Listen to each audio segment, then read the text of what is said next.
Change your names to your cash apps. Ladies and gentlemen, welcome, welcome, welcome. I am super excited to be doing this today. Today, we have a lot of my friends that are in the building. For those of you guys who do not know what this is Team CT All Day Live. Now, what we do here, this is basically a video podcast. I had this idea to do my podcast like a year ago, and I was dropping the podcast, and the podcast wasn't going where I needed it to go as far as like being seen. And I'm like, man, I guess I just got to hang it up. You know what I mean? And then, well, I'll get to that in a second. Anyway, this is the video podcast. First of all, let me bring in one of our first people. Thank you as you guys are coming in. Thank you, everybody who's watching live. Thank you to everybody who's watching the replay that will see this after we wrap. Right now, let me bring in somebody that is very near and dear to my heart. She is an incredible actor. She is a songbird when it comes to singing. She's an amazing woman, and she is here for your pleasure. Ladies and gentlemen, allow me to introduce from Atlanta, Kristen Hurt. What up? Hi. Man, still can't hear you. That's crazy. What is going on to where I can't hear you? Check your settings. Huh? Check your settings. My who? I'm trying to read your lips. Your settings. Let me bring you up. Damn it, Kristen, I get a great intro too. All right, let me see.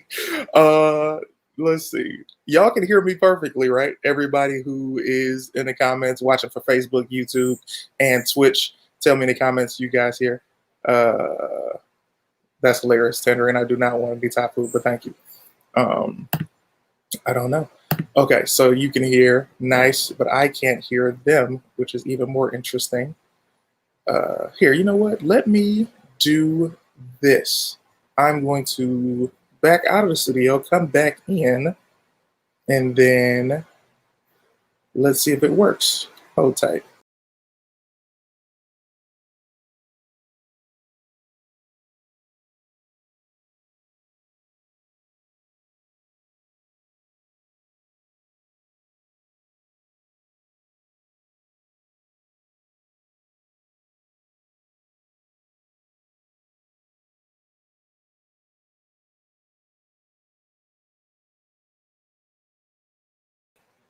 All right, here I am. Let's see if it works now. Kristen, can you hear me? Yes, I can hear you. You can hear me? Yes. Can you hear me? No, I still can't hear you. What is going on, man? Are you on a Mac?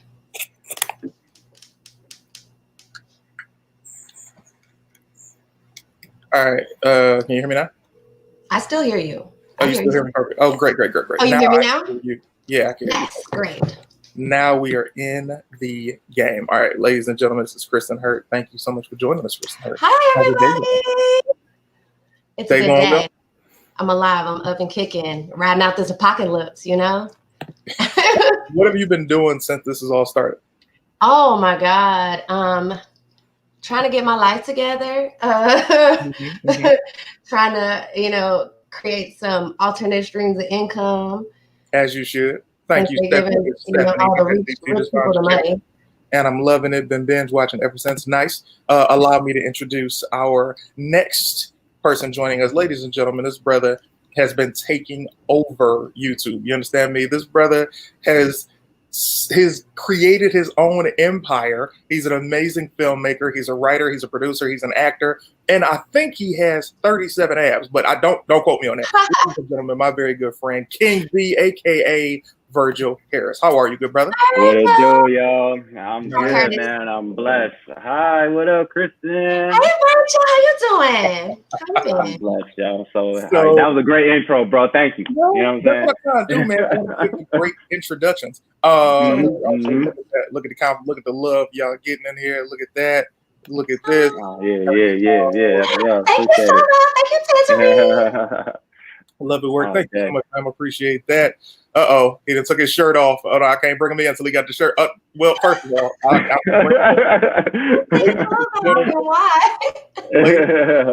what it do, Dante? Introduce this brother. This brother is my brother. He couldn't be closer to me if we shared blood. He is a phenomenal actor. He's an incredible stand-up comedian. I would not even be able to have made the flyer for this show if this brother didn't tell me. I would not have even been able to get what I was saying earlier as far as me wanting to have my video podcast and it not going. I'm like, man, I don't see any way that this is going to work. And this brother inspired me because he showed me a way that it can work, and it was to go live. And instead of just posting a long video, it's like, yo, go live, have your people interact with you and be able to talk to the fan base. This brother's the host of Wording is Hard. This brother is also the host of Zooming with the Homies. And with this homie, I would not be able to do so many of the different things that I've done. And it's all because of this guy. I love him. He is here from East St. Louis. Ladies and gentlemen, my good friend and yours, Tahir Moore. How are you, brother? Oh, I'm here on mute. I didn't know. What? What's up, everybody? I was okay. Hey, guys. How's everybody doing? Yeah, bro. You get on my nerves, Tahir. You know that. The 18 wrinkled chest hairs that you have on your chest are disturbing me, and I need you to know that right now. 18, boy. I got about 89 of these bad boys. Let me see. Get some of these comments. Get y'all love in there. Hey, what up, Sean? What's poppin', man? Look at that. Sean just said, hey, you already know my boy. My boy. Hey. I'll think probably the whole time if they hit that cash app up, y'all gonna get all this nipple play. Y'all bless that cash app. It's all nipples. Kristen, I don't know. We just lost her. Come back in, Kristen. Meanwhile, ladies and gentlemen, do me a favor. These people are coming on their own free will. Ain't nobody charged me a red cent to be on the show, and I would love if you guys tip them out. I appreciate all your hard-earned money. What we do here, the minute that anybody gets a cash app, we immediately stop the show and give you love. We give you Team CT claps because you guys work so hard for your money. So you even part with that is such an honor. And if you aren't in a financial position to do it, don't feel obligated. I'm just telling the people that are able to how the protocol goes. Now, look at all this. Got the Twitch love in here. Now, first, before we there she go. Solid. My bad. I clicked the wrong thing. I see. Now, what everybody doesn't know is on Wednesdays, I talk relationships. We talk love, lust, and lies, and I want to get into it. First and foremost, question of the day. Your spouse tells you that you don't satisfy them sexually. Oh, what do you do next? I'm going to start with Virgil. Let me get what are you doing if your spouse tells you that you don't satisfy her sexually? It's time to expand, man. It's time to start bringing in the toys and the videos and the experts, you know what I'm saying? Find like a sex expert therapy or something like that, you know what I'm saying? You just look into your resources and see what it is that you want to do. You know, maybe she wants to do a girl, you know what I'm saying? Bringing a girl in. Maybe y'all do a menage. So you never know, you know what I'm saying? But I'm gonna try whatever she wants to try, yo. You know what I'm saying? That's my woman, that's my world. So, you know, her happiness is my happiness. Let's see. Green said, oh no, wait. Oh no, where did it go? Oh, hippie up in here. What up, hippie? She's a liar. Tangerine said, cheat on them. The fact that it's plural them is what's making me feel like my God, it was also Virgil. It's funny, my man, to hear, oh Lord, she is super duper fine. Look at that. Look at that love. My man, Chef. Aaron, you're sending that love. So I want to pull this up because this is a very important time for me to bring this up. Everybody who's watching this, first of all, thank you. Michael M. McLeod asks, where's Corbin? The answer to that question and the answer to the question that anybody else asks in the comments, if you do not do not fucking ask me about them. You understand me? Number two, Corbin was on last week's show. She will be back another time, but don't dare disrespect any of the guests by asking where somebody who is not on the screen. Understand? And in the comments, if you guys could take that away from me, that would be amazing. Now, I would like to shout out the super chat that we just got. Ronald Shedrick, Team CT Clap. Team CT Clap for you, fam. Thank you so much. Love. You gotta tell me what we're gonna do. You can't just say Team CT Clap, and I thought that was you saying you're Team CT Clap. You gonna yell it back at a Team CT Clap? I don't know the rules, man. No, I'm just saying overall talking to people. Okay. Team CT Clap, D'Angelo Smith, Team CT. Okay. Blessings, fam, super chat. Thank you, D'Angelo. Like Daddy CT. I'm like, hold on, fam. So as we just showed you, every time you donate money, hopefully you do it on the Cash App and not the Super Chat, because Cash App goes straight to us, where Super Chat takes 30%. So please keep that in mind. Isaac Gentry just sent some bread to the Cash App team. CC clap for you fans. I want to acknowledge something. Try Jesus. I want to acknowledge something that Virgil just said that is very interesting. He said to suggest a threesome, perhaps. Now, here's the thing. I hear you, but a lot of times that's easier said than done, because men, we be like, yo, let's have a threesome with a girl. And then your girl might say, okay, but a lot of times men don't know how to have threesome. Like, we'll be like, yeah, let's do it. Not realizing that the girl might get you some feelings attached, or your lady doesn't want you doing certain things within the threesome. And now you got a bigger problem than you had before. But I like that. Thoughts, ladies and gentlemen? So you got to negotiate first with them, you know what I'm saying? Get the parameters right, you know? And then, like, once you kind of, like, have one where it's just her and another girl, you know what I'm saying? That's the first one. You just kind of there. But then the second one, that's when you're more involved. You know what I'm saying? Let her kind of make the rules. So you're saying this is going to be more than one threesome. Right. You can't just have one. The one is just a try on. You know what I'm saying? It's a prequel. I hear you. Don't get caught up. Chris, stop reading damn comments. Never that. You know what I'm saying? I'm a Chris Bird. So now let me go to Kristen. Kristen, what are your response to your what's your next move? Oh wait, what was that? You were like breaking up a little bit. I say your spouse asks you, your spouse tells you that you don't satisfy them sexually. What is your next move? What do you do? Well, first of all, that wouldn't happen. But if it did, that would not happen. But if it did, I agree with Virgil. Like, it's time to go back to the drawing board. We need to, try some new things, throw in some toys, watch some videos, like get adventurous, like get out there. Because it's just like, anything else, like you can be good at something, but you can always stand to be better. There's always somebody that's better than you at something. So it's time to go out there and work on being better. Not cheating. So not working with somebody else, working with your partner to try to, like tweak things and find out like what makes it better. Like hopefully nothing makes it worse. But it's just like a give and take. We are listening. All right, cool. To hear more, your spouse says that you don't satisfy her sexually. What is your response? What do you do? Who she tell this to? Is it just me, or she wrote into your show? Because that's also gonna determine how I respond to her. Like, who you telling my business to? It better just be me. It better be me that she was talking to about this. I don't know, man. Like, I love sex. So, like, for me, sex is always about learning. It should always be an exchange of synergy and an exchange of emotion. I think frivolous sex is always kind of like that. Like, if it's just somebody like you just met for a night and you don't have no intentions doing but if you having sex with someone on a regular basis, the energy got to be there. If the energy ain't there, then the sex ain't gonna be nothing. So it might be time to reevaluate why y'all like each other, why y'all rocking with each other. And I wouldn't say the toys and all that type of stuff, because for me, like, the toys is already there. It ain't nothing to like to try new. Like, we already got that with the wedge, the seat, the restraints, the gag balls, the paddles, the lube. Wait a minute. You stop right there. You out here living that paddle life, good brother? Is that what you're telling me? He's about to give us the dungeon tour. Like, we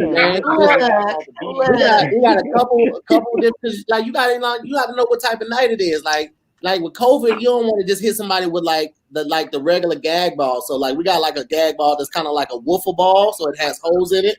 You got the plush one. You got the harder one, like, so you just gotta have, I look at toys like outfits. You gotta have ones for different days, man. Okay, here's the thing. First and foremost, what was that? When you said this is exactly why you host such an amazing show. You called it Wiffle Ball. It's definitely a Wiffle Ball. Yeah, that fucked me up too. It's hard. No, I said it correct. I said exactly how I say it. Y'all saying it how y'all want to say it. I say it how I want to say it. That's because we're pronouncing it how it's supposed to be. Here's the thing. Who's to say y'all are pronouncing it correct? All words are made up. Y'all don't know how it's pronounced when the person made it. Pronounced it. They not here no more. So you don't know if he said wolf ball the way I said wolf ball. Like, First that's of all all, I'm saying. Team CC clap, Ronan Martin, thank you so much, fam, for the donation and the love. You have to get to the root of the issue, no assumptions yet. Work on the porn jitsu conflicts together. Otherwise, you may need to seek alternative measures. Very well said, good brother.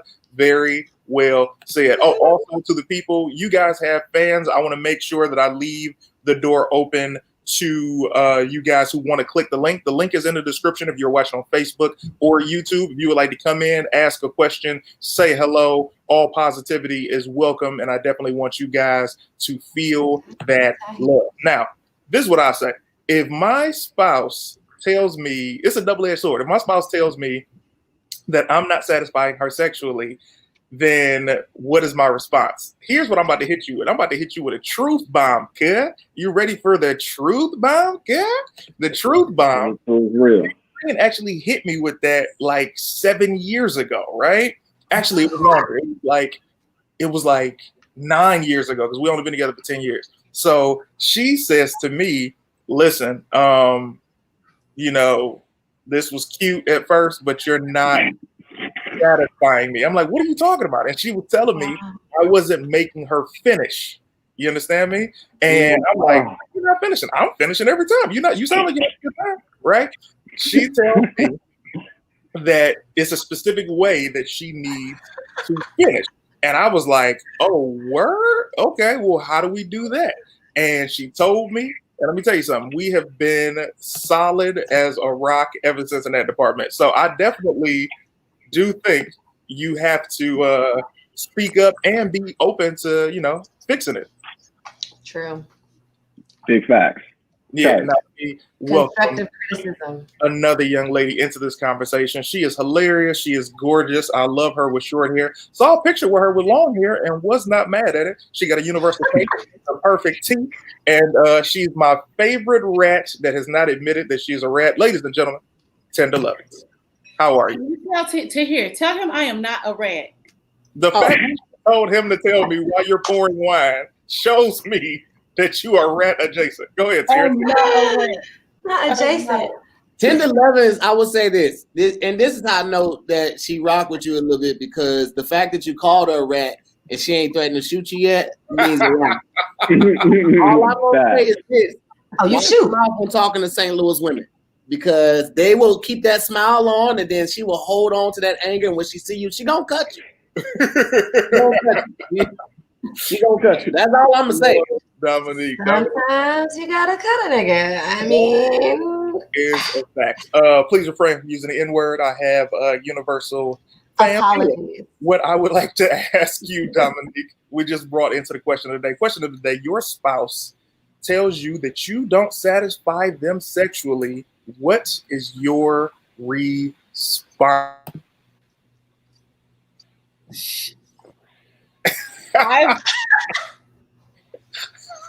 Unless you know she's never heard that in her life. Think about it. Listen, I've been in this situation before, oddly. I'm saying how Negroes, men have said it to me and my friends. That sounds like a personal problem. What? I got my rocks off. So that sounds like that's your problem. What? Wow. Wine sipping. Let me tell y'all something. First of all, you are out of control, Dominique. Do you understand me? You out here wilding, and the truth ain't in you. You mean to tell me that you don't care? I tell somebody that I was told that it was a personal problem. I was like, all right, well, you can see your way to the door. Oh, wait. You mean you told a guy that, and he said that to you? Yes. What the question was what would you do if your spouse told you that? And I said, I'm going to do what that person told me just to be petty. That sounds like a personal problem.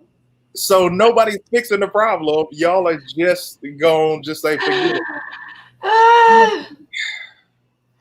I wanted to fix the problem, but clearly he didn't want to fix the problem. So good riddance.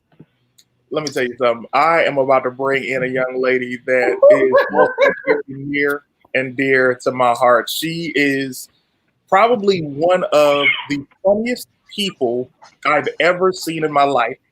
She's a writer. She's an actor. She's on Black Jesus. She's written for Roseanne, now known as the Connors. I was like, Greatest stand-up comedians of all time. You can quote me when I say it. She's from LA. Ladies and gentlemen, Tyree Elaine. Hello. hello. Hey. That was a hell of an intro. Thank you, Clayton. I appreciate you. What are you chewing on right now? A bowl of chips. I love the presentation. So look, the question of the day is, your spouse tells you that you don't satisfy them sexually. What is your response? What do you want? Pussy. It's pretty self-explanatory. What is it about it? What's the problem?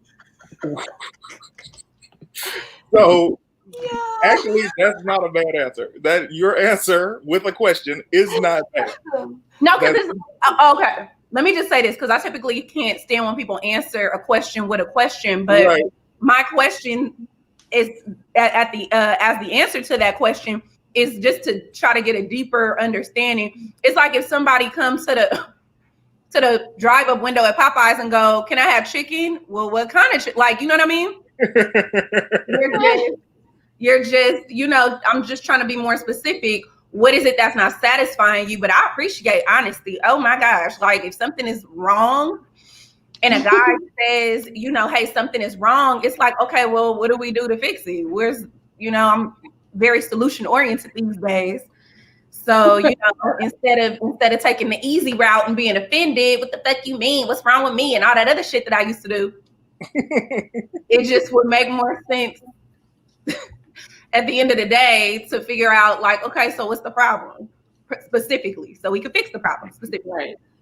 I also want to give you a huge shout out for using specifically instead of a lot of blacks that just say specifically. So I respect what you're doing. Yeah, I appreciate you. I gotta speak slow when I that one it's like a speed bump. It's like slow down here, take your time, sound it out. There you go.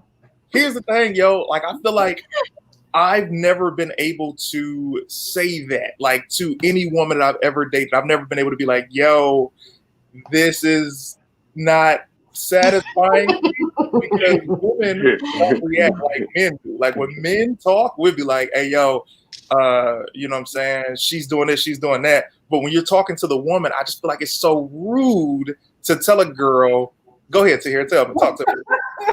Oh my. Say it again. I said, no, the fuck it ain't. I get it. I get it. Like I've said this on my show. It seems like it's a lot more difficult to have real conversations with the person that you're with because you're always worried about how they're going to receive something and how they're going to internalize it and you know how they're going to react to it. But you can tell a stranger, somebody you just met on the street, your life story, like all the little dirty details because you don't care about what they think. Yeah. But here's the thing: if you're with somebody that you're saying this is your partner, this is your spouse, this is your boyfriend, girlfriend, whatever the case may be, the most important thing y'all got is communication. So if you can't be real with them, and I get it, like it took a while for me to get here. Like even with Farron, like she would ask me like, "How you want the dick suck?" I'm like, "Don't worry about it. Just, you know, just been on it, maybe touch a little bit. You know, like, that's just fuck. It wasn't until like recently, like a couple years ago, where I was just like, nah. I need like this amount of spit. I need a little twist. Don't just do like the no hands thing. That shit is for pornos. I need you attention. I need like, but I don't feel bad about it because she told me exactly how she wanted me to go down on her. You know what I'm saying? If I'm doing too much, she's hey, slow down now, slow down. You know, it's not a rape. You know? You eat too fast and you're gonna mess up your stomach. So you gotta like. She had no problem telling me that, and like I just think women are generally better communicators, and that's why it seems easier for them to tell us what they want versus us telling them what we want or what we like because we weren't taught to communicate well. So. I'm going to give this. Hold on, Dominique. Hold that. Two things. One, before I read the comment, I want you to say your thought because I don't want us to get derailed. I want to give mad love. Team CT clap for Rise. Thank you so much for hitting the Cash App. Blessings to you. Thank you so much for the love. All right, now, Dominique, go ahead. Is the private chat like a private chat with everybody where y'all can see too? Or is it just somebody just asked me to pick a toy? So I just let me look. Well, first of all, they can't see the private chat on the people who are watching at home, only people in the green room. So let me look at the private chat. Right. So I was like, it's the same private chat window because I don't know who this person is talking to. Oh, I do that too. Hold on, let me pick Mo. I don't want to say the person's name, but I didn't know. I'm like, yeah, I don't know their name. I don't know who Mo is. Is that MDM from BA? I can't see you, fam. Turn your camera on. We don't let people without their cameras on join or talk to us at all because you could be creepy. So turn the camera on and maybe try again. So yeah, back to the comments. So a person just commented, where did it go? I didn't want to lose it. Okay, cool. Larone Smith says, after you've done it 10 times, you can tell them you ain't satisfied. Let me tell you something. I agree because, you know, familiarity breeds disrespect. So the longer you've been dealing with somebody, the more comfortable you be like, hey, you know what? I don't like the panties on you. The earrings look stupid. Like all of that kind of stuff. So I agree. Hilarious. I would like to know, let me go to the comments. Is you don't satisfy me ever or you haven't satisfied me lately? I think it's an overall habit, you know. Hey, Dominique, is this a woman? Let me tell you something. Pick a toy. Exactly. Thank you, Dominique. But that's not the person that asked the question. So I just wanted to know. She's saying, like, in agreeing to what you're saying, like, yo, who asked something like that? Like, what? I don't know.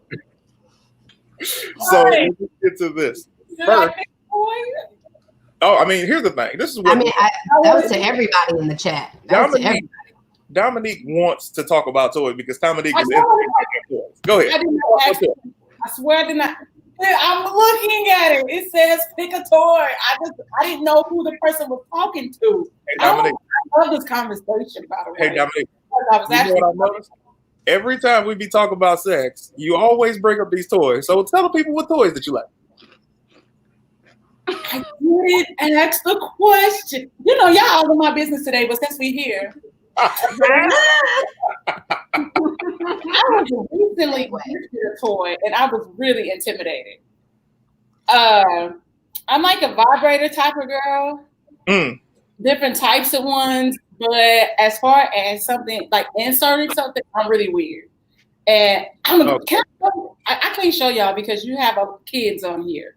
But there's no kids in here now, and if they are, they know who they're following at this point. But as long as it's not, just let's see what happens, man. Just go get the damn toy. Let me see what she got to do. Team CT clap for Rona Martin. Thank you so much for the love. I tried telling an ex about lack of sexual symmetry, and she opted to get insulting. So I told her I'd rather stir a lukewarm cup of stew with my meat rather than I tried working with her. Yet there's levels to it. I agree. You can never do a woman certain things unless she's ready and prepared to hear it. Dominique, go ahead.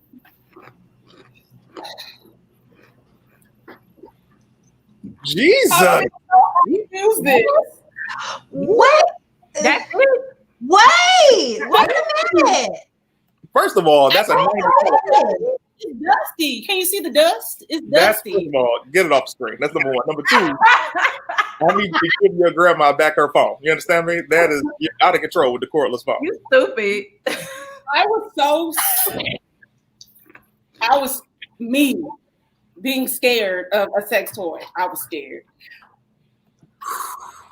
That's so big. That's what she likes, Kristen. How dare you judge what she enjoys? No, big is good, but it's like a lot of different areas. Does this go in my butt? If you wanted to. Dominique came in. I use this polish for my toes. I mean, yeah, you can put it on your hands or your. Like I said, it is collective. It is dusty. Dominique I mean, hold on, Krista, don't everybody talk over everybody. Go ahead, Tahir. Dominique came in, was like, so this is this is my new. There's an attachment you can add to it too, and this is it's dusty. I ain't used it in a couple of days. I don't know. A couple of days. I tell y'all, it was like this really nice bag, and I'm thinking it's gonna be that Dior bag, and it was not. I was like, oh. How do you use that? Miss Brown Eyes needs a recommendation, pretty much is what she's asking. I don't even know because I ain't never used it. Like I literally took it home and just was like, I just put it away. That's why it's dusty. I've never used that. I'm a little scared. If that man had a vibrator, it would be that, because you know how he has like all the gadgets that like do all the different things, and they can like fold up and turn into like that's what that is. Whew, I'm open to my best friend. He will probably do this. I don't want it.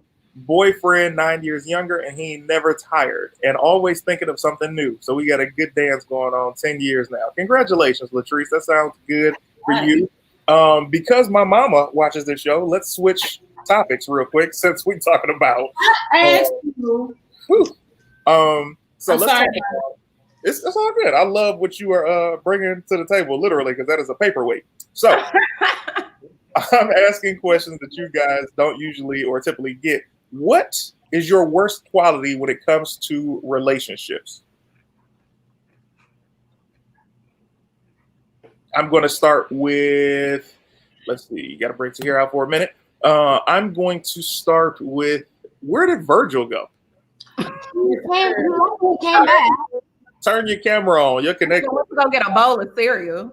It's not. Turn your camera on. I don't see you, and you seem like you are frozen. Yeah, go out, come back in. All right, cool. I'm going to start with Tyree. What is your worst quality when it comes to a relationship? God, there are so many. I don't know where to start. Oh no, I'm kidding. The reason I say that, and it's not a bad thing. It's like if you know like what you need to work on, and you look at it as something to work on as opposed to like I'm a bad person because I do this or I do that. It's like it's easier to kind of like make your worst parts or aspects of you in a relationship your best parts because you're putting like forth some sort of effort to improve this area in your life so that your relationships can improve. Now I know that I grew up in a relatively toxic environment, normalizing, all types of toxic things in romantic relationships. So I can say like right now I'm not in anything so that I can kind of figure myself out so that my relationships can be based on just wellness and healthy first, because you could get some fun shit and the relationship ain't healthy. You can get some good sex, but the shit ain't healthy. So I'd rather just start from a place of like, I don't know, you know how like you order some shoes and they dope, they bomb, but they don't fit. So it's like, let's start with what fucking size I wear. Then we can go right. Like, who am I? What am I about? What am I truly, truly interested in?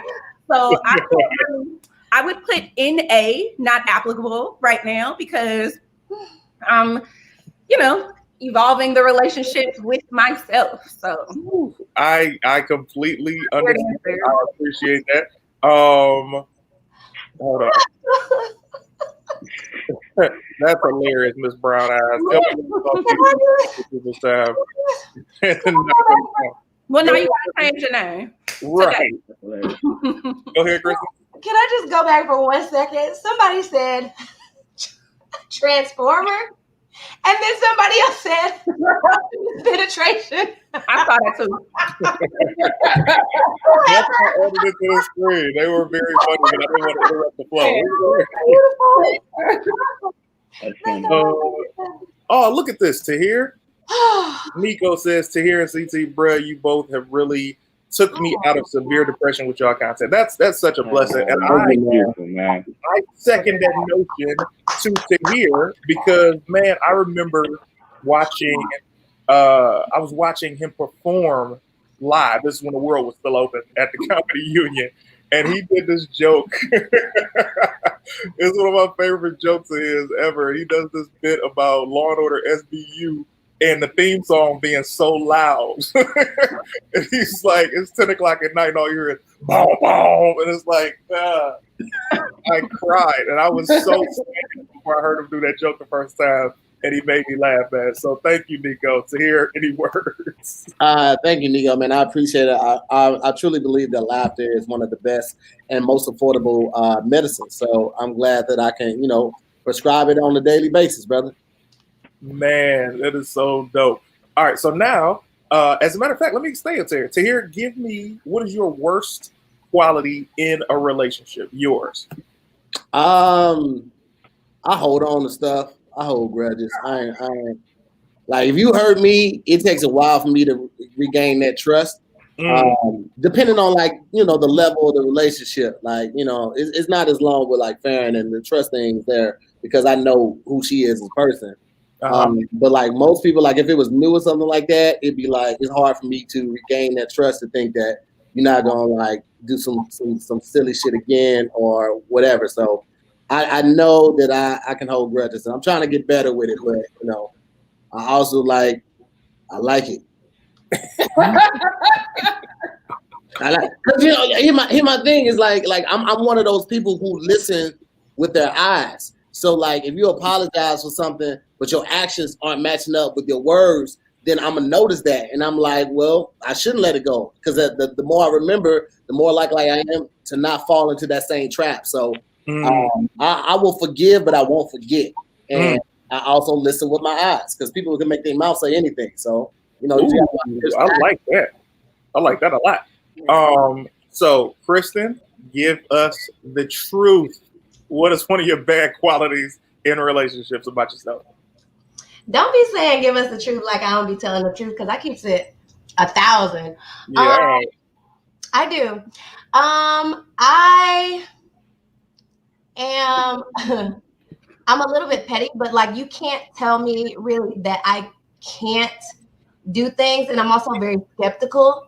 Like it takes a long time. Like I'm a very nice person, but I'm just not that nice because I got a smart mouth and all that. Golden heart, but it's just very hard to get in there with me, and it's like I'm just so skeptical of everything, and I'm just like, oh yeah, whatever, okay.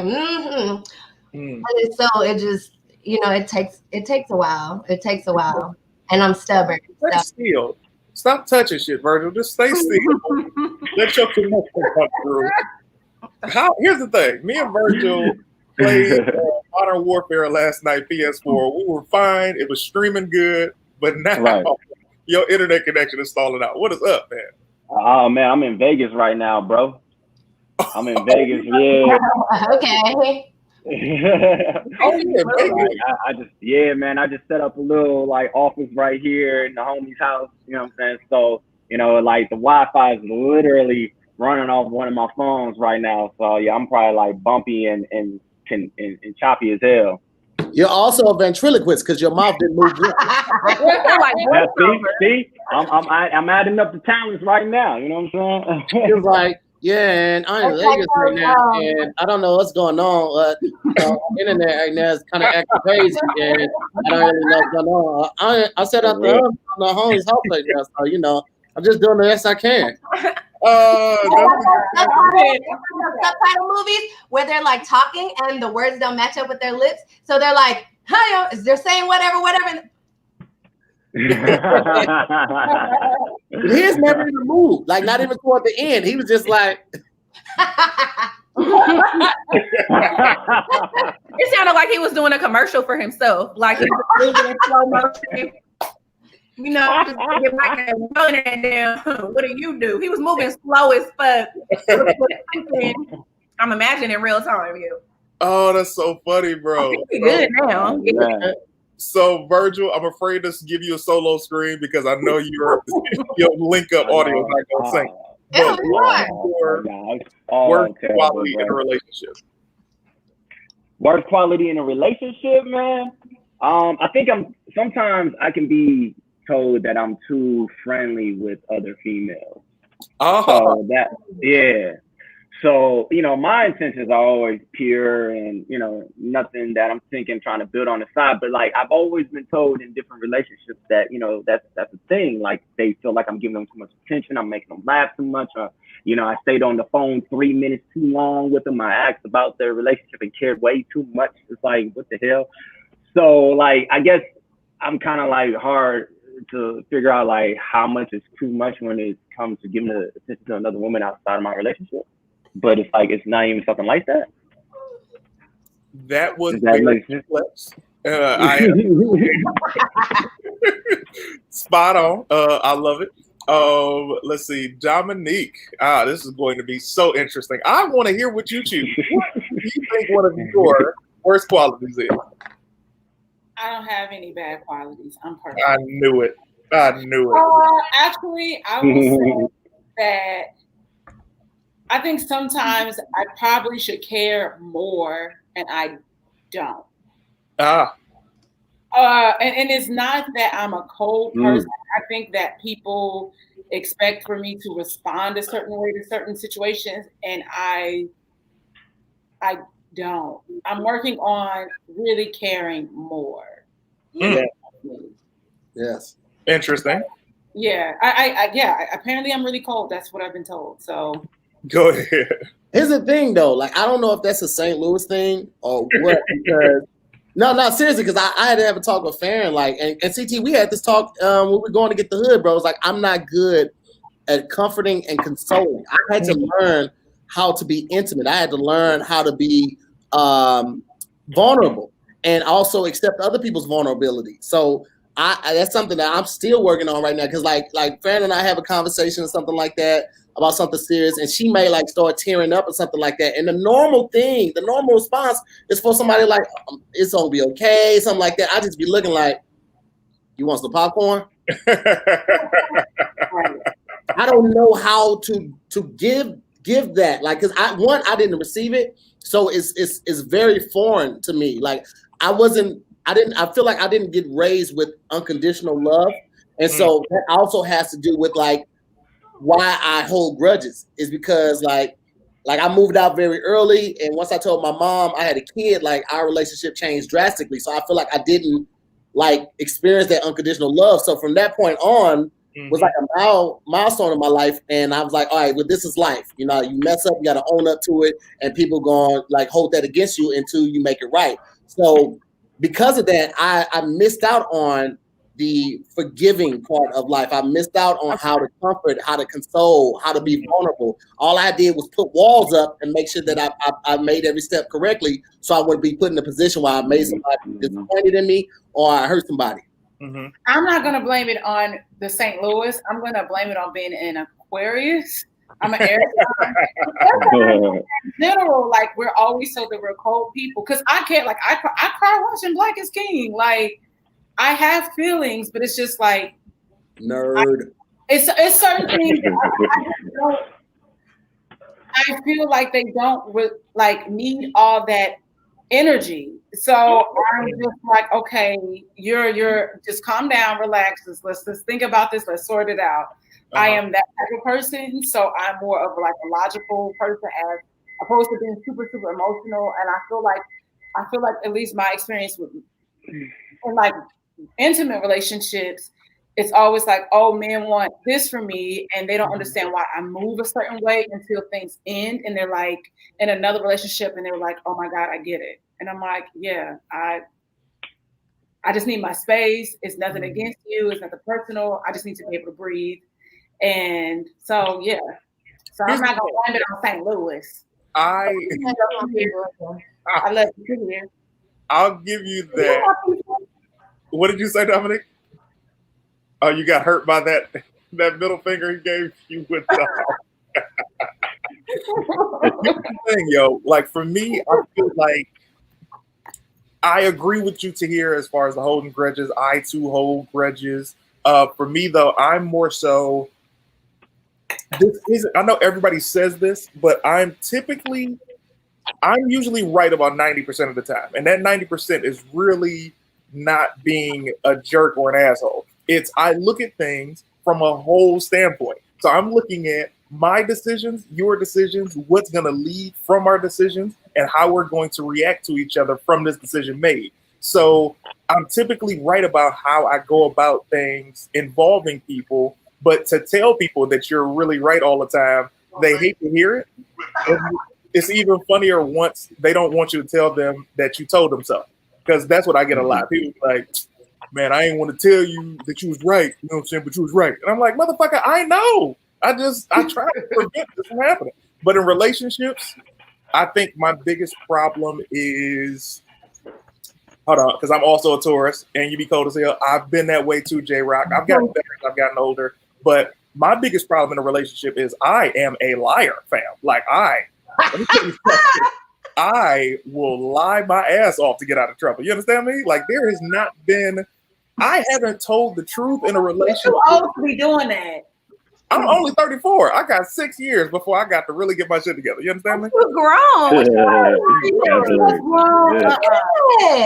see why I date old ass men? Because you say you about to be 4, you got 6 years before you 40. And you was like, oh, I'm gonna stop playing games. This is why I date old men. I ain't got time to do. Who said I play games? Tangerine seems too smart for you to be lying like that. Here's the thing. That's why I lie. She's so fucking smart. I can't get anything past her. These lies are more of a testament to how good of a liar I am than anything else. I got the wittiest woman that I know. Do you know how hard that is on a daily basis? You know how many times I've had to come up with scenarios just to prove that it makes sense? Hey, where were you last night? Oh, shit. I ain't running into none of that. I come in with my story together. You understand me? But isn't it easier to just tell the truth? Do you see this judgment that all these ladies are getting? Look at the face Tyree's giving me. Look at what I said, isn't it easier on you? I'm not the one lying, brother. I said, isn't it easier for you to just tell the truth? You don't have to come up with some cockamamie story. Cockamamie? You know? They don't never want the truth. They just want something that's easy to like remember. They don't want the truth, man. That's not true. They can't handle the truth. You give them the truth, but they just be like thinking you're lying anyway. So wait, hold on a second. Let me say you know what? Last night I watched a live. Hold on. I gotta mute you because you're talking over me. Let me tell y'all right now. I love this button. Anyway, let me tell y'all something. He be prolonged. So, as I was saying, I have to. Dominique trying to jump in. It's hilarious, bro. So, what I like to do is I did kid a little bit. I definitely had a bigger problem lying in the beginning of the relationship because I didn't know Tangerine was the type of woman that she is, which is non-judgmental, and you can always tell her the truth because she doesn't react like every typical stereotypical woman, and it made me feel more comfortable being completely honest with her. So out of the 10 years we've been together, if the first 8 years were, if you look at my lies, that's how long we've been together, the beginning of the relationship, I was lying 70% of the time. Now I'm down to like 13% of the time. I feel like I'm doing great. 13. You are. You know, 13%. Everybody get 100. Don't nobody get 100. We defunding the lies and reallocating them to wealth. Now go ahead, Dominique. What you gonna say? I was saying you sound like Food last night on his live saying he be prolonging the truth. Lying. Prolonging the truth. And it was like, why couldn't you just tell somebody what you was doing or what you had going on? Like an example he was like, oh, I went to make a liquor run, but it ended up taking me like an hour and a half. And his homeboy was like, well, where'd you go? And he was like, oh, I had to do something else. Instead of just saying like, yo, I need to go do this and this. I'm going to be back at X, Y, Z. But it's like, why lie? Just say what it is. Don't nobody need all that extra.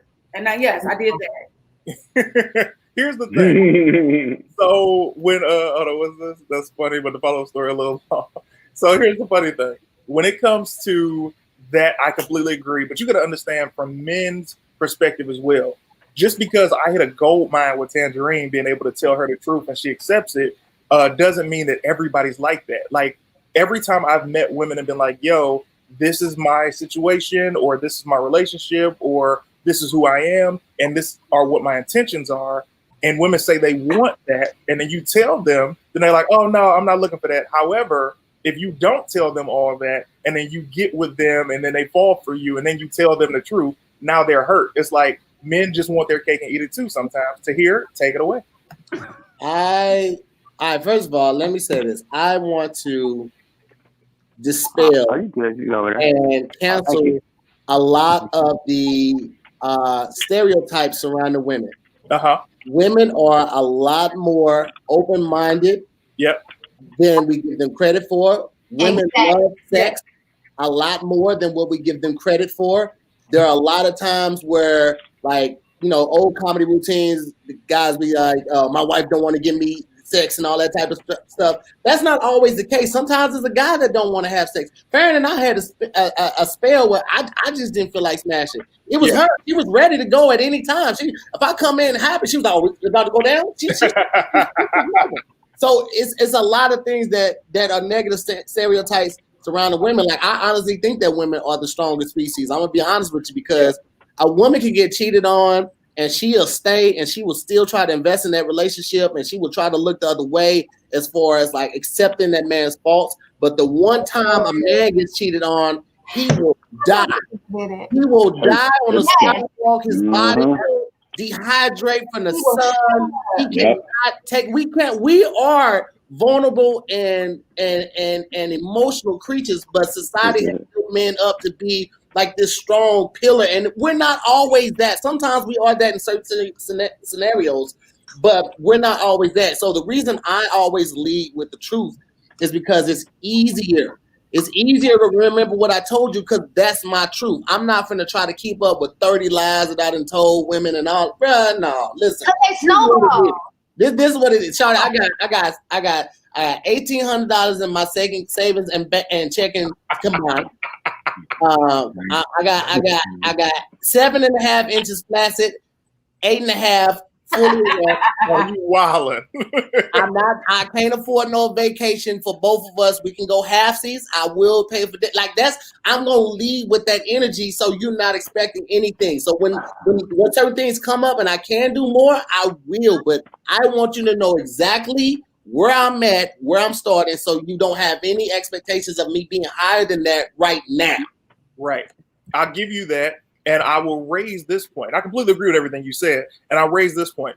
Like I said, had it not been for Tangerine, I would not be able to be honest with any woman in the world, because I had never seen a relationship or dated a woman where honesty was appreciated or respected. I'd only seen lies work. So I could only go into things that I've seen work for me. So dealing with Tangerine made me be like, oh, I could tell the truth. And then people just have to accept it. And women who come along have heard that truth, and it had been to my benefit every single time. So I agree that women are much more smart than you allow them the credit for. And if you just tell them, yo, this is the life. Like, for example, when I was on the bus and I was on the air mattress, and I told chicks, yo, I'm on the bus, I got an air mattress, I have no money to take you out, but we could kick it at the crib and we ain't got to smash, but I would love your company because I can't afford to do nothing else. They'd be like, oh, well, thank you for being real. And they would go from there because I was honest instead of trying to front. Because, you know, the big problem, one of the biggest problems with lies is that when you lie, what you're doing is you're effectively taking away the other person's choice in matter. And that is why it becomes this huge thing, because not only do lies snowball, but also you are taking away a person's ability to choose. Like me, for instance, like I'm one of the most real females like you'll ever meet. Like, but just let me know what something really is, like up front, and then let me decide how I want. You know, I may still do it, I may not. But like that's my choice. Like, let me have my say and let me do what I want to do. You definitely deserve that choice. Go ahead, Dominique. I was gonna say that's true. I mean, I've been in situations so I was like, well, you know, if you was up front from the gate, it would have never been a problem. I would have said yay or nay, but you took that away from me by lying. So now I just can't do certain stuff just off because you lied. You want some real stuff? I can put up with Hold on, Kristen over here and everybody. All right, so here's the first thing. That mute button is somebody put the drum on your forehead. I wish I had this in real life. So let me tell you. So to your point, Dominique, this was like earlier on in the relationship with Tange. It was a woman that I was so into, and I was keeping. This is just Tange, just my girlfriend at this time. I was keeping Tange away from her in the sense of her not knowing that I was in a relationship. And then one night, I just was like, yeah, come to the crib, and I was trying to set up the young three. You understand me? And the girl was like, all right, I'm with it. And then she came over, and then Tange was bullshit on coming inside. Like, I don't know what was taking her so long. She was like on the phone, and I'm like, hey, I'm about to get it cracking. I don't know what you're doing outside. Anyway, that's neither here nor there. So the girl then tells me, she's like, yo, why didn't you tell me you had a girl? I was like, oh, because I thought, that you wouldn't, want to deal with me and all of this, da, da, da, da. She's like, well, this is going to be the last time we ever kick it because you couldn't give me that. I'm going to give you this because we here, but that's that. And I couldn't even perform because my mind was so blown. Yeah. I was like, what? It was a wrap to hear. I could not. I hit her with the brown gummy, cuz I couldn't even finish. The brown gum. You understand me? So after that situation, you still was like, yeah, I'm still gonna lie though. Like that situation, it tell you, like, just lead with the truth. It's nothing, listen, man, here's my thing with the truth. And I agree with Christian. Like when you lie, you take away somebody's ability to make the choice because more than likely, if they like you, they're gonna rock with it, right? Or they will find a happy medium. But when you take away the choice, the ability to make a choice, like you've disrespected them on a number of levels. But like it's just easier. It's just easier to just keep it real. Like it seems like it would be easier. Now I've never had a threesome because I'm scared of diseases, and I really don't know how it would play out. Right there. First of all, Team CT Clap. Thank you so much. Women are like onions, so many layers. Also, I want to say thank you to everybody who's at the Cash App. A lot of these amounts are extremely generous, and thank you for those. Appreciate you. So other than that, Tahir, you are right and wrong. First of all, disease ain't going to stop nothing. Even if you're doing what disease is right there. You understand me? Hold on. John Singleton with the Team CT Clap. Thank you for the love and support. Tangerine actually put me onto this app. After the replay gets posted, I will put it in the description how you can get the software, and you go from there, use that link, and then sign up for it, and you are good to go there, bucko. Now, Tahir, what were you about to say? Oh, that was it. I said it, man. Like it still seems like it's easier just to lead with the truth. Real Dreams TV, bro. Listen, I can't make you do it. Like Dominique knows, Blake knows. Most of my close friends know my personal life, and they know that I listen. I'm not gonna waste the energy to chase nobody. I ain't gonna waste the energy to stalk you. I ain't gonna argue with you. I ain't gonna do none of that because I told you what it was up top. So trust and believe. I don't have to lie about nothing. Like I'm not capping. I'll tell you right out the gate. No, ain't no cap. He don't even wear caps. Tyree, talk to him. How do you deal with? Now here's the thing. Tyree and I have been friends since we were 21 and 22 years old. She has become such a phenomenal person, not just woman. And I've seen the evolutions. I've seen the super church mouse Tyree, and now I'm seeing the real ass. Hey, fam, you got me fucked up, Tyree. And so tell me how you deal with a man's lies. Are you somebody who wants the truth up front? Yo, I got 6 baby mamas. I'm living with 2 of them right now, but I still want to kick it with the truth? Or are you good with the, hey, no, I ain't got no kids. It's just me, baby girl. What's up?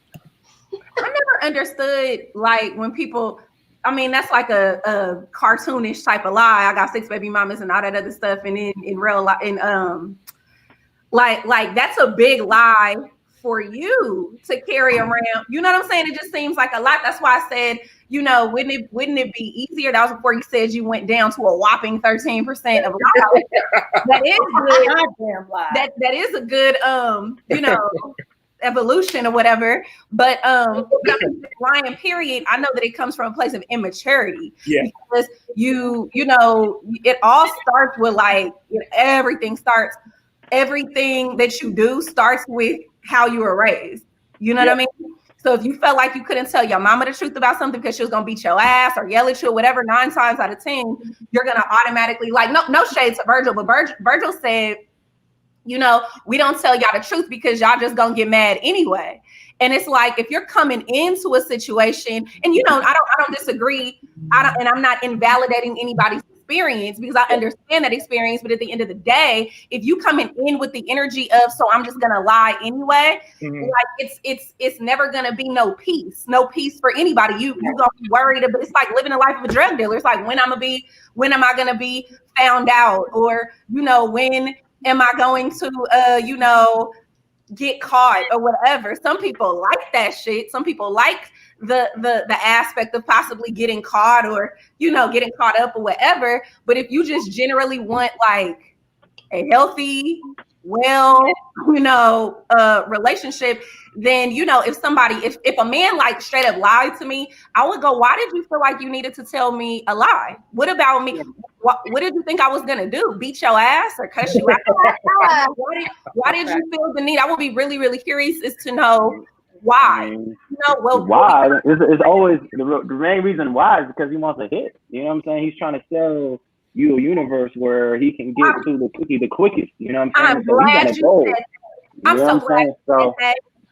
So okay. Going off that. Go ahead, Tyree.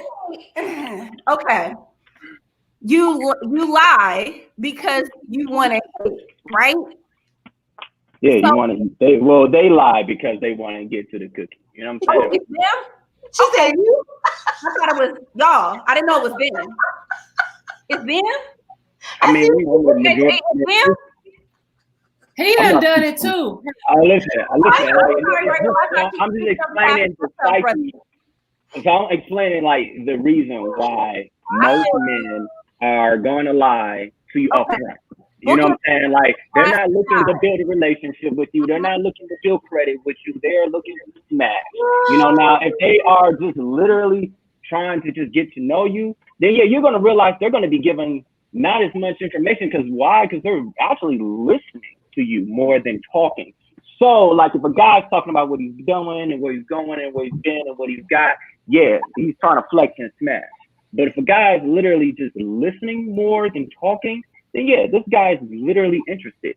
Now, yeah, there's tactics. I'm just giving you the game for how these players play it. You know what I mean? But like, I'm not saying like, I'm not saying like no one's never did it. It's just like, yeah, this is the inside play. Now, you know, do I lie personally? Like, for what? For what? This is the point to lie. You know what I'm saying? The hardest thing that I always have to do is make them believe. You know what I mean? Because you can say everything you want until you're blue in the face, but you got to prove it in your actions. And if you're not showing what you are talking about, you know what I'm saying? You got to walk that walk and just be all about that talk. So yeah, like if you're around me enough, you're going to know that I'm the real deal Holyfield and I ain't just talking no smoke. Okay, I'm sorry, Virgil. I assumed because you gave that answer about, you know, men lie because women get upset when you tell them the truth.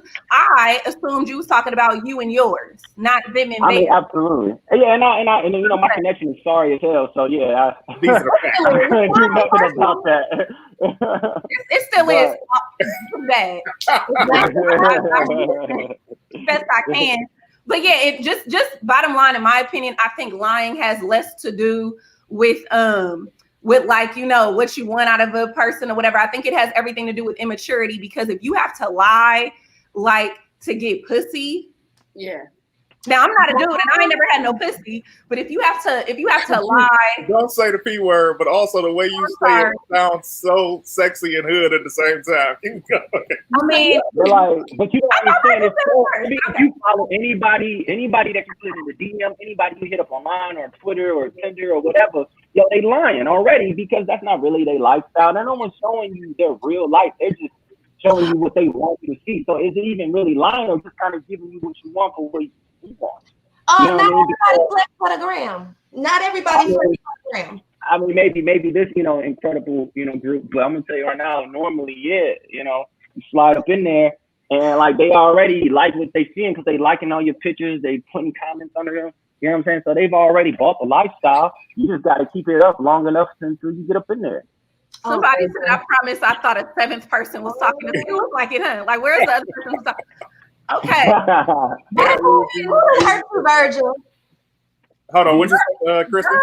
I said, who done hurt you, Virgil? I'm not hurt, man. I love love, man. Like somebody did. I give love, but like I've been around. I'm from Detroit, yo, and I've been around players and pimps my entire life, and I've learned the game very young. So like, yeah, like you want to be honest. Being honest is like the pimp game. You know what I'm saying? You tell them exactly what it is and what they want to know. So you know, lying to them, yeah, you just sorry and you scared of being real. You know what I mean? And women already feel that energy. You know what I'm saying? You got to come to with that big stick energy and tell them what it is. And then what you're looking for, and I'm gonna tell you right now, if they feel like you're not gonna be wrong or lead them the wrong way, they'll jump on board. So yeah, man, like I'm not gonna be misusing or mistalking or lie to any woman that I want to be involved with, because you want to have someone you can rely on. You know what I mean? And if you're not gonna be able to lie on them, you're lying to yourself by not even being able to trust them. So why even waste your time with someone you can't even be real with? You know what I mean? All right. So I know Dominique has something to say. Go ahead, Dominique. Because it still goes back to the same thing. Just keep it 100. Like all that extra rah-rah, like we don't need that. You wanna sleep with me? Cool, say that. If you want something more from me, then say that. Like I feel like, but that's so rude. That's so rude and sexist, and you know you get slapped in the face if I say I want that ass, girl. No, you gotta finesse it. You know what I'm saying? You gotta like walk in and be on some smooth beat. You know what I'm saying? You get punched in the face talking about, yeah, I want to smash. Girl, this is 2020. I end up with a Me Too case so quick. If you say it like that, yeah.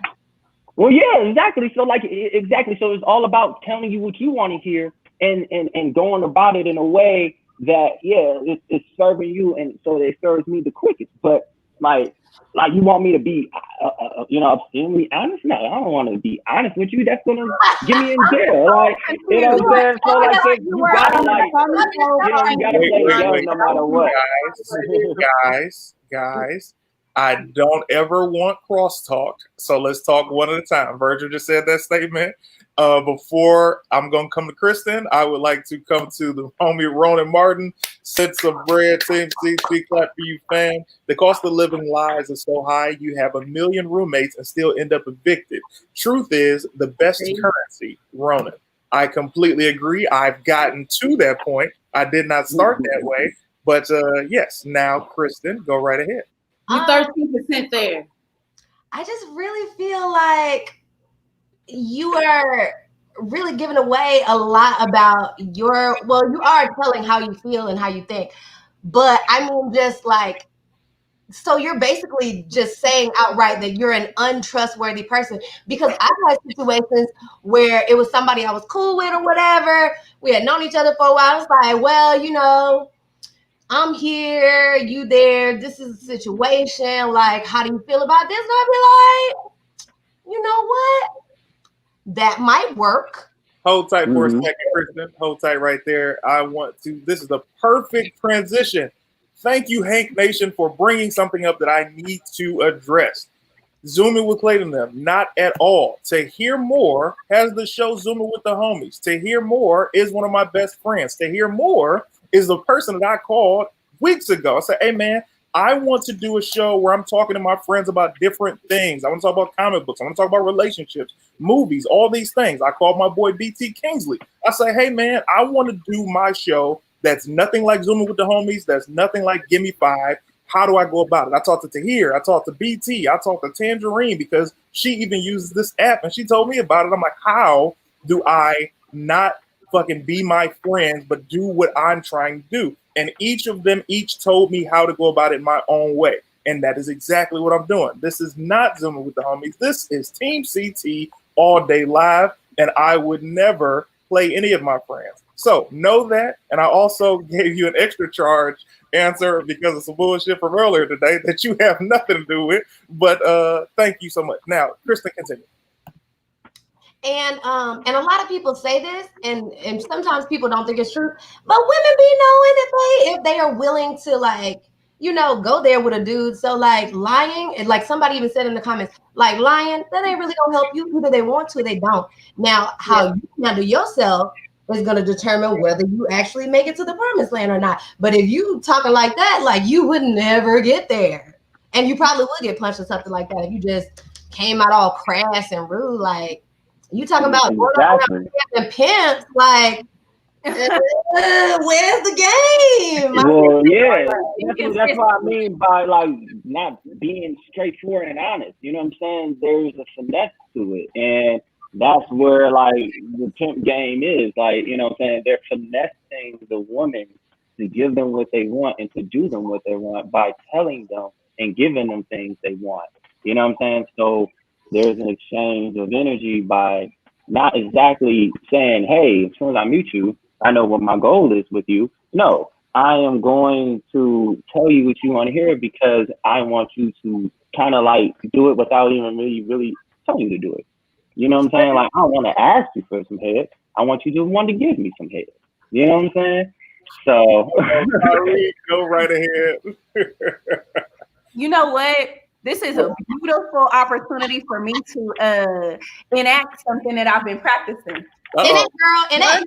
Virgil has an opinion, right? I don't agree with this opinion at all. I don't even understand his train of thought because it seemed a little bit inconsistent. First, it was we lied because y'all don't want to hear the truth. Then it was, oh no, not me, I tell the truth. Then it was, hey, the young lady said, well, sometimes you just say you want to fuck. We might just want to fuck too. So let's just just tell me, oh, we can't tell you that because then you won't let us. It just seemed very inconsistent. And I was watching him feeling some type of way. Triggered could be a good description. Triggered because it's like, shit, I was on the receiving end of something like that type of mindset for a long time. And then I got my power back. Now I understand what that means to not fuck with somebody who I feel like doesn't have the same mindset as I do. Not to judge them, but just to look at people for where they are. Somebody might look at me and be like, oh, she's too much.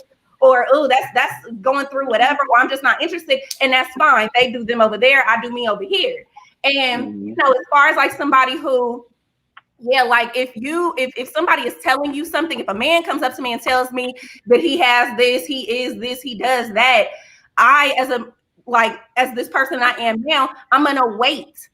Like, I'm going to wait to see if this shit is true. I mean, I'm not going to just think that this nigga's just a liar off bat, but I'm going to wait to see, how realistic a lot of this shit is. And then ultimately, if I find out that, a lie has happened, and I give a fuck about the relationship, I'm going to have a conversation. But most of the time, if somebody has lying in them, then there's like a deeper seated issue that I might not fucking feel like dealing with. So it's like, you know what?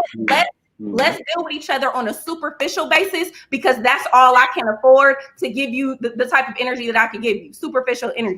Now, let me go ahead. That's not his name, Bond. Virgil, you are an F boy. I'm gonna let you know that right now. Whoa. I feel like that. No. I didn't call him. I didn't say, but you know what I mean. You know what that is. Everything she just described is what I've been thinking this entire time.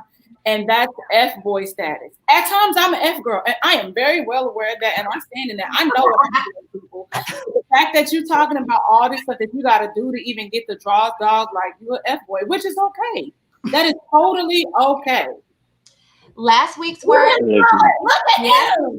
Wait. Go ahead, Krista. Last week's word was entanglement. This week's word is inconsistencies.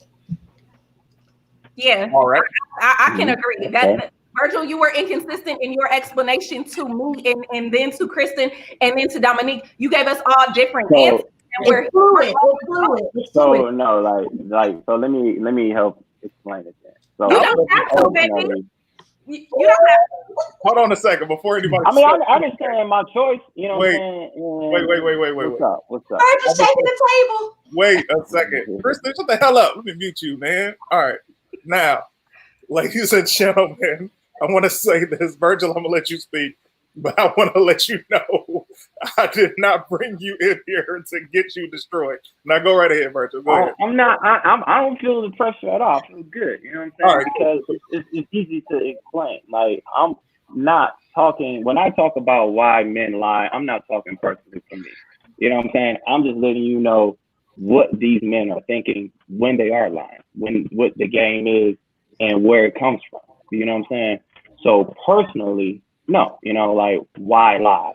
It's a waste of time. And if you're trying to build anything with someone, you've already sabotaged it from the beginning. You know what I mean?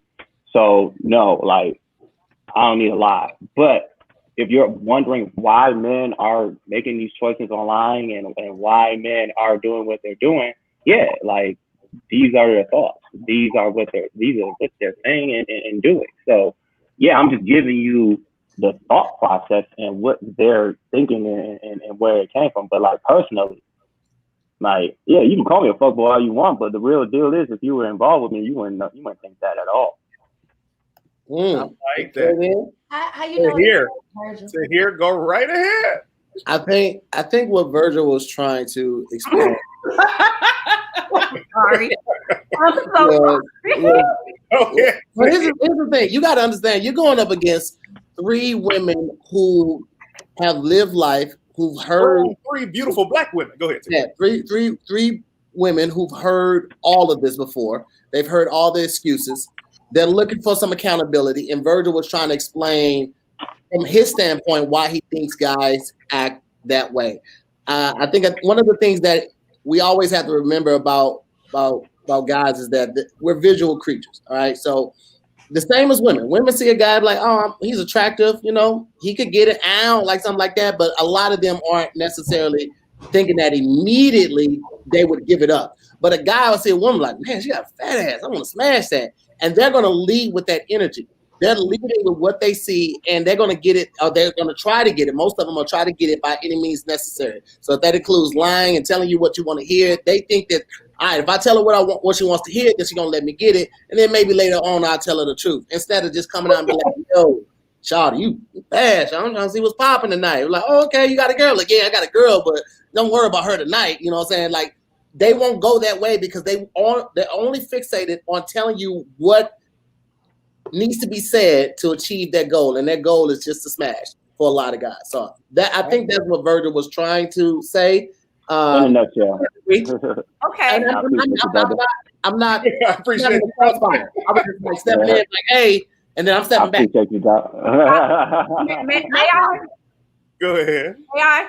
Virgil, I appreciate you explaining, because now I have further understanding. I think it seemed like you were trying to excuse the behavior more so than trying to explain the behavior. Mm-hmm. You know how somebody could say why something is, and it can come with the energy of, yeah, and that's just why, as opposed to, and it's not good, like, it's not good. It's almost like, yeah, like Tahir said, it's something that we've experienced. So it's like, we know this stuff. It just doesn't make it any better. Like, is there any hope for the sexes can kind of to come together on a more healthy level of communication? Because lying to get pussy seems like, a good old classic. And it's like, can that, do you think that'll ever get better or change for the better so that this shit don't keep happening? Women are getting hurt. Men are getting baby mamas from hell just because I want to smash. Like, is it worth all that? And then one more. Real quick, just to speak to Tyree, and then I'll back off and let other people talk. I think it is changing. I think the more that men are willing to embrace therapy and willing to admit that they have some deeply rooted trauma that has not been addressed, and that is what's preventing them from being vulnerable, preventing them from having a dialogue, preventing them from being honest. The more that we see that, the more that we will see that change in the behavior. It's kind of like, we're laying blanket statements all around. I'm saying most guys, some guys, a lot of guys, all of that, but like, that's really what the media does when they say black men are present in the household, when there are a ton of black fathers. And that's what the media does when they say black men don't like black women.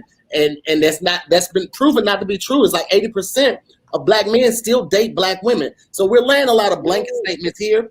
But I do want to point out that we will see a change of behavior when we get more groups of strong black men to encourage other strong black men to be vulnerable, to talk about their problems, to go to therapy, to try to start a dialogue and be respectful to women, not only that they're attracted to, but also that they're not attracted to, because it's deeper than just moving with an animalistic instinct of I see it, I want it. It's all with respect. Like it's nothing wrong with being attracted to beautiful women. Like that makes sense. We have eyes. You can vibe with that. However, is something wrong with disrespecting women because you're only attracted to them and disrespecting women that you're not attracted to. Yeah. You know what that's called, what you just described, Tahir? That's called protecting Black women. Because I had a big discussion with somebody. Hold on. We got to hold this. Ronan Martin, thank you again so much, man. Appreciate the love. Point of fact, Virgil is not my lawyer, nor am I represented by the lie firm of shady and misleading.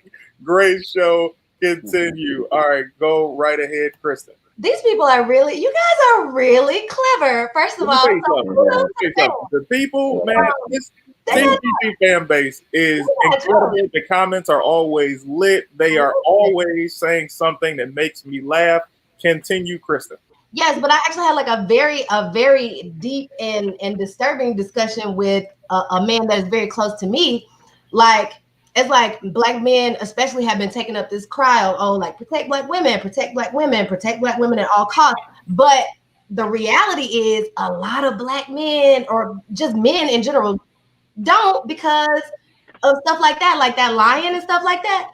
If that's like pimping or whatever, like, I feel like it's more so y'all's responsibility as Black men, or just men in general, if it's, talking about being dishonest with women, to step up and like address that in your peers. If you have like homies that are doing it, family members that are doing it, because we can't say nothing, because if we say something, we angry, we bitter, we nagging, we complaining, but that's part of the problem. It's like it's immediately that, instead of we are noticing something that is a problem and trying to address it in an intelligent fashion, but it's like almost, not always, but almost never that. Like it's almost always misconstrued as something negative coming from a Black woman, when we are really just trying to like talk it out and communicate and make it better. Yeah, hearing that, and I always try to hear into. Oh, that's a very kind comment. Thank you, Alan. Appreciate that. Here's my thing. Oh my goodness, hold on. Ronan Martin, CC, clap for you, fam. Sadly, too many of us are addicted to the life in order to feed our needs and agendas, especially playing accountability dodgeball as adults. Man, that's that's a fact. So I've always attributed mad respect and appreciation to Tahir, because he, much like myself, have always been, protect Black women. I always make sure to make the statement known whenever I'm doing a video, whenever I'm doing something, and it could be seen as Black women could possibly be disrespected in the comments. I say, let's ride for the women. Do not criticize Black women. See this whole story instead of just looking at this piece of the video. And outside of that, I just saw a video, and I think a lot of you guys have seen it, that celebrity boot camp thing, where the guy gets up and he chokes his yeah. And no man stood up at all to stop this. And it's not even so much as just the fact that it's a Black woman, it's the fact that it's a woman. I'm like, bro, you can't do something like that and you just sit there and let it happen. Let me tell you something. If I see a guy put his hands on a woman on some throat, let me just, like, fam, I got to sock it and deal with the presentation and repercussions later. But it's a situation where you think we have to protect our women because our women are the most disrespected of all time. And it seems as though things don't get better within the community when I have had friends say things like, yo, I only like her because she light skinned. It's like, fam, nobody's hating what you're interested in, but don't dare disrespect a woman who's of a different tone and a different presentation in what you're into because you're into it. You can be into something without disrespecting other things. Because even like being out and about and like a man, like I used to have a big problem when I was younger, like when I was in high school, early college, like I'm kind of thick or whatever, and I've been this way for a long time. So it's like men would make comments and stuff to me when I was way too young. And then when I was old enough to actually address them, like men would approach in a very like disrespectful sexual fashion. And so I would like snap off on them.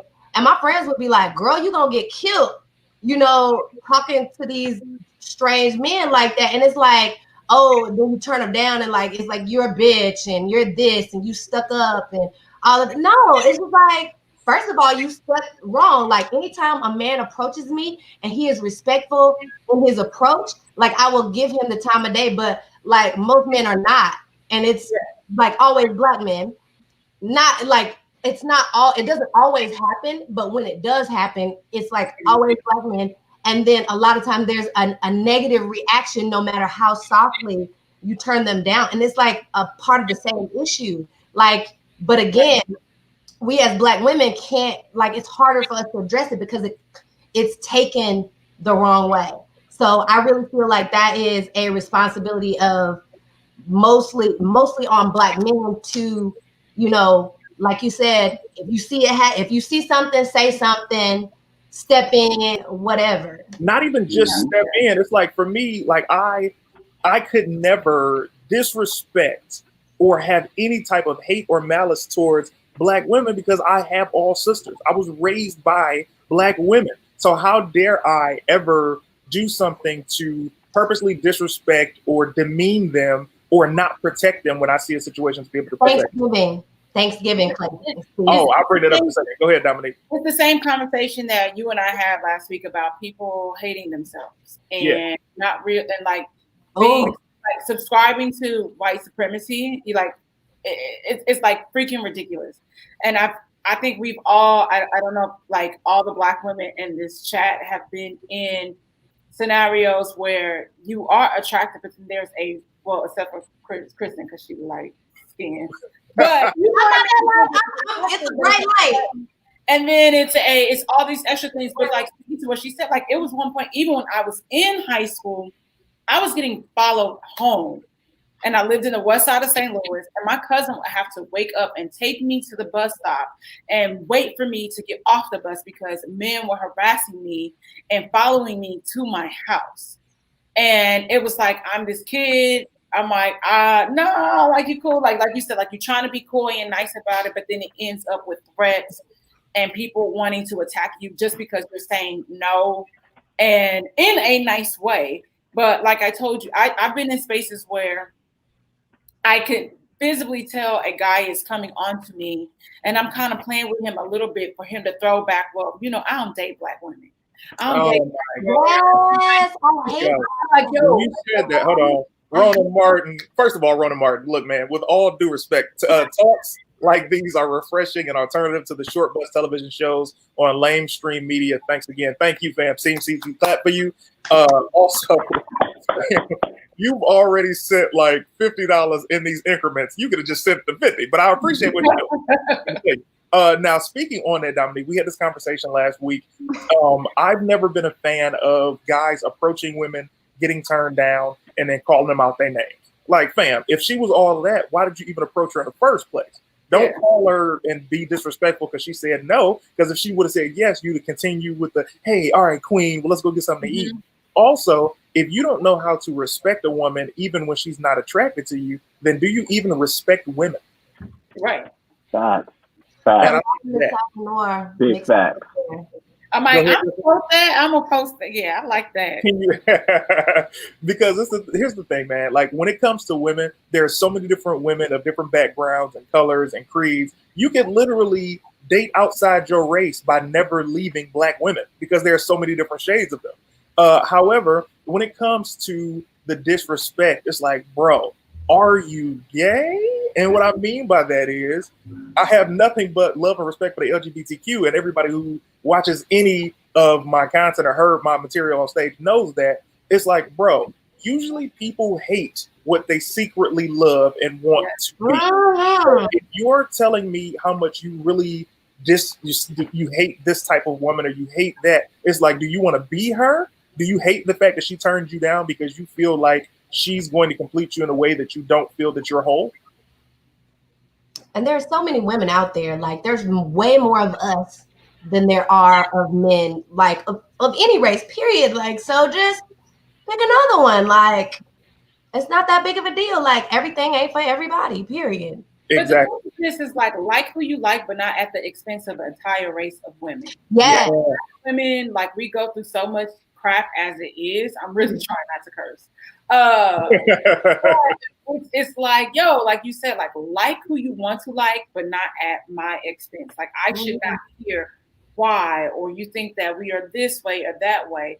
And it's like, oh, maybe you're just kind of corny and lame, like, which is cool. Like, I don't do, but whatever, you're not attracted to me. So that's fine. Like, keep it moving.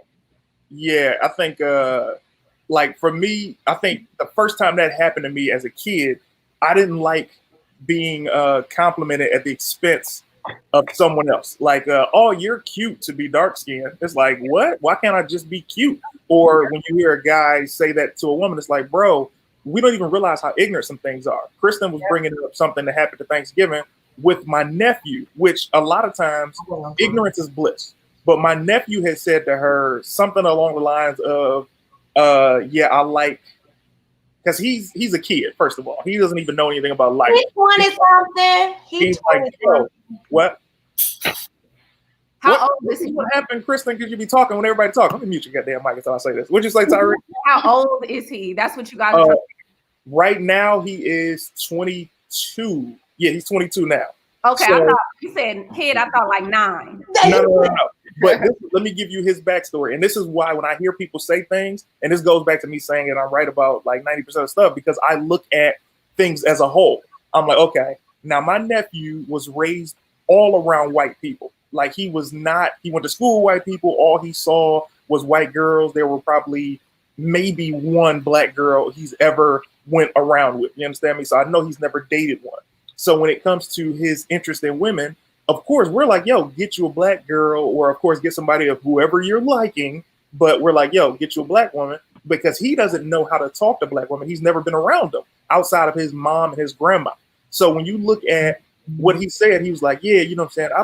I'd like a light skin, you know, or I don't know if I do a darkie. And I'm like, first of all, I had to literally curse him out because he's darker than everybody on this screen. And you're not muted anymore, Kristen. He's darker. I know, but I don't want to come in on your feed. I appreciate you. So it had to become one of those things where after he had disrespected, DeAndre Davis, Team CTW, thank you. It became one of those things where I had to educate him on why that was ignorant, why he sounded stupid, and what his mother, his grandmother, and every woman who's ever been in his family or he's come across of color has went through at hearing ridiculousness like that. And it became me educating him, and instead of me chastising him. So I think with people who say these ignorant things, if you have a moment or the patience, educate them. You're not responsible to, but it would help the next person not have to deal with it. Tahir, go ahead.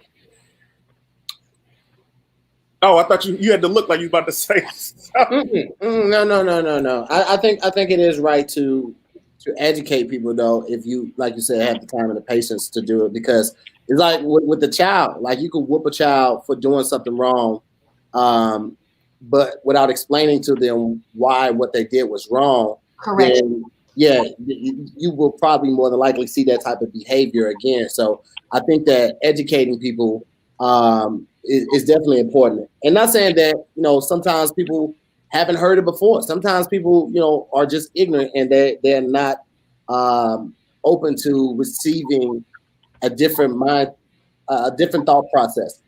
Because there are definitely those people as well. Like it's some people who are just, you know, they're just ignorant and they won't take to it regardless of how many people tell them. Yeah. So I will say that as well. But look, so I don't want to be on no heavy shit, period. And this all started because I admitted that I used to be one of the best liars to ever do it, and now I am retired. Now, as we get into this, never do it.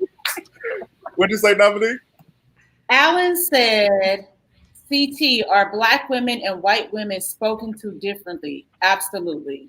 Oh yeah. Oh, I thought that was obvious. I didn't even need to answer that. I think if you look at the world and you look at how Black women are copied but never praised, if you look at how Black women get stolen from and get so disgraced and are never given justice, when you look at Black women and everything that they contribute to society and the world, they're the least appreciated, except for a small group of people who do. And I can honestly say I'm very lucky that I was raised by women. But if I weren't raised by women, I don't think I would know Black women's plight as much as I do. because ignorance is bliss. It's like that one white friend that you have.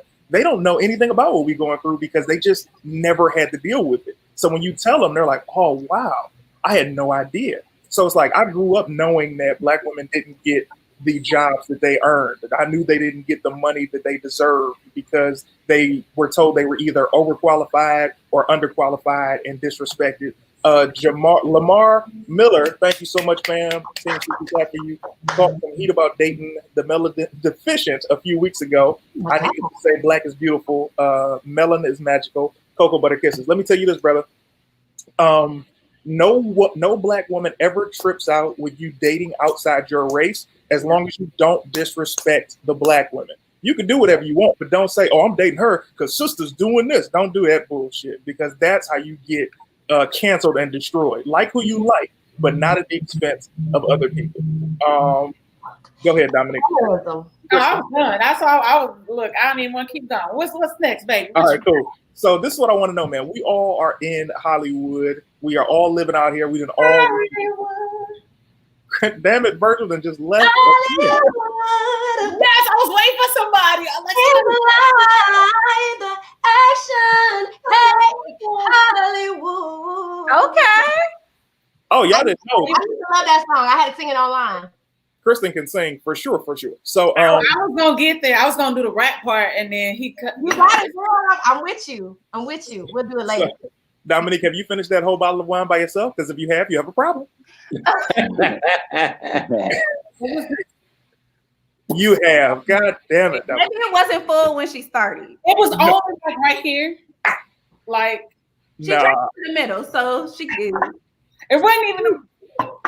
So here's the thing. We all live in Hollywood, man. When we get into this is one of my favorite questions to ask people as well. We all have achieved a level of success, thankfully. Thank God. Thank all of our fan bases. Who is a celebrity that you guys have met? Give me a story of a celebrity you've met that might have been a jerk to you, and give me a story of a celebrity that's incredibly cool. It's you want to say their names. I'm gonna start with To Hear More. Because let me tell you, To Hear is one of those dudes that he always To Hear. Bro, To Hear be having these stories where he'd be like, yeah, so that was pretty cool. I'm like, dude, he just disrespected the shit out of you. Like, nah, no, it wasn't like that. So I want you to share a story, bro. I mean, I could go either way. I could talk about Tommy Davis. Give me both. Tommy Davis disrespected me. Some years. I was hosting the second annual All Deaf Movie Awards, and I wasn't hosting. I'm sorry, I was warming up the crowd. Anybody that works in entertainment, if you've ever warmed up the crowd at an event like this, you know, like you don't get the welcome like a warm up for a sitcom. As a warm up for a sitcom, they prepare the audience. Hey, this person's going to be entertaining you in between takes, and you know, while we set up scenes, all that type of stuff. As a warm up for this, like I'm not the To Hear that I am now. I mean, I was already on All Deaf, but I didn't have the followers, I didn't have the acclaim and all of that. So a lot of people in the audience didn't know me. And so, you know, I'm trying to get it going because they're like, yo, we got to get it going. All right, go out there. All right, I'm out there. I'm talking to people. They're not listening, so I can't go into a set. So I'm just, you know, I'm riffing and whatever. And then they finally start sitting down. I go into a set, but I literally get into my set for about maybe 5 minutes max, right? And then I'm like, all right, we're going to get the show started. Come off stage. Tommy Davis is behind stage with Snoop and I think the Lucas brothers. And Tommy Davis was like, woo, man, you ate it. I mean, I guess somebody had to do it, but shouldn't have been you. I was like, cool. What's up? Because I'm like, I don't care. Like, I'm going to still get paid. Yeah. I know what it was. People had kind of gave me a heads up of what to expect when you warming up, that type of thing. So I was like, you know, it went like how I kind of expected to. I know I'm funny. The people up top, my friends, everybody knows I'm funny. They were laughing. They get it.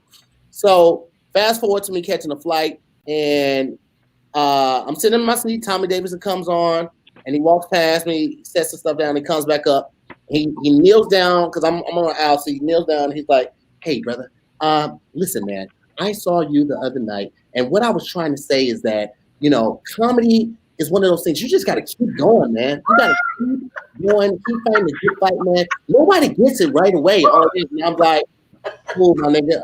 My dude, you might want to head back to your seat because they finna start the whole seatbelt thing so they can go ahead and close the curtain, right? So that was what he just said. Tahir was sitting in first class and Tommy was not. And he told him to go back to his seat. Y'all didn't hear that. Here was Varnell Hill and Varnell Hill was Martin in this. So I love it. So fast forward to me being on tour with Kev. It's me, Kev, Tony, and Josh. And I think we're in Texas. We're about to load, about to board the plane. We start lining up, and Tommy Davidson is standing right there. And so Tone sees Tommy. He goes over, "Hey, Tommy, what's up, man?" Boom, boom. Like we're all standing like right here, like with each other, right? And so I'm right here. Kev is right here. I'm sorry. I'm right here. Kev is right here. Tommy Davidson's right here. Tony's right here. Josh is right here. So Kev is right next to Tommy Davidson. And Kev looks at me. He's like, "Look, here's Tommy Davidson." And I was like, "I don't fuck with him."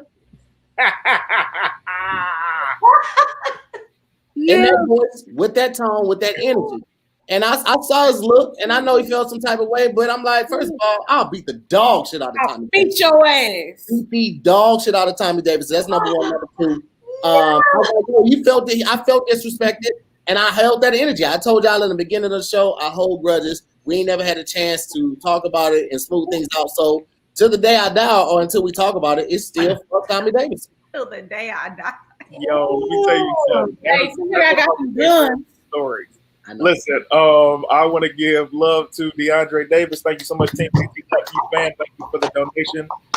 Also, guys, refresh your cash apps. If anybody has donated to you, we will stop and thank them as well. While you are doing that, I want to get this question on the screen. Have any of the women on the panel been put in a position where the fame of someone they're talking to has been used to try and persuade them to get with the person? So I want y'all to answer that, and then I'm gonna get back to you guys' celebrity stories. Tyree, have you ever dated somebody of name value and that persuaded you to get with them? Like I fucked them because of who they are? Like I fucked them because they famous?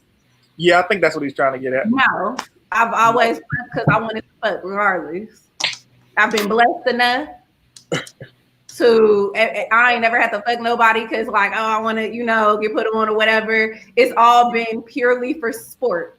Your F pronunciation. I am so sorry. I'm so sorry. We can't. First of all, let me tell you something. This episode already ain't gonna get monetized. We passed that an hour ago. I'm so sorry. I forgot.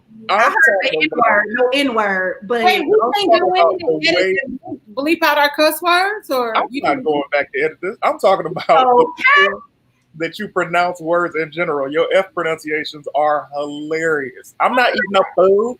That's fun. Who the fuck are you talking to? Like all of that. All right. Dominique, have you smashed somebody because of their name? No. All right. Kristen. Tahir, what was that? What did he do? I was looking at my phone. I wasn't Dominique. Everything. I don't know about my box. Everything ain't about you, baby. I'm on my phone because that question wasn't thrown to me. So I'm over here. Okay. All right. My bad. What you feeling guilty about, Dominique? Because I wasn't feeling guilty. I didn't do anything. I mean, no, if I have, it has been because I genuinely like that person. Nice. Let me put this up. Cuss, no one cares. I don't know who you think you running, fam, but I'm the one that got the monetization on this page, fam. You keep your chat. You understand me? And I'm gonna be more aware. I didn't mean to. It's all good. I'm gonna bring you back anyway. Y'all all gonna come back at different points in time. That's just hilarious. And we lost Virgil again. Kristen, have you smashed anybody because of their name? I have not, because I've actually been around like a lot of like really huge celebrities, and there's been some surprise a couple of times because I'd be like,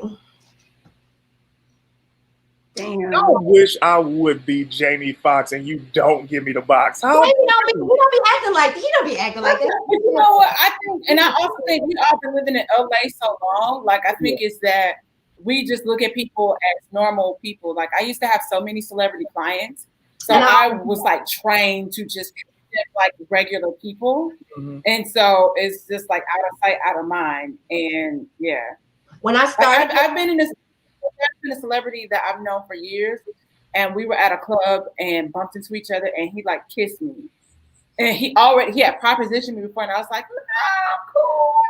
And then that day, when he kissed me, I was like, "So you just out here kissing niggas, man?" Like, that's how I felt. That's how much y'all say the N-word. That y'all can't even control it. It's okay, girl. It's all good. So did you do it after he kissed you? Did y'all get it in? No, still. Okay, so in my mind, and I will tell you why I have not done it. Because his voice is so amazing, like singing voice. Oh my God. I'm afraid if his voice don't match, I'm just be devastated. So I won't know. Brandon Reese just hit the Cash App. Thank you, fam. Same CC back to you. We gonna talk later, but cause never mind. Say it. I know who it is, but he because we know who it is because of a conversation. Like a known celebrity person recently told me like, oh, well, you were the one that got away. I'm like, why are you telling me now? Because you like married now, and that's like. I saw him. He asked me. He said, "Why aren't you married?" And I'm like, "We're not gonna do that. Why aren't you married?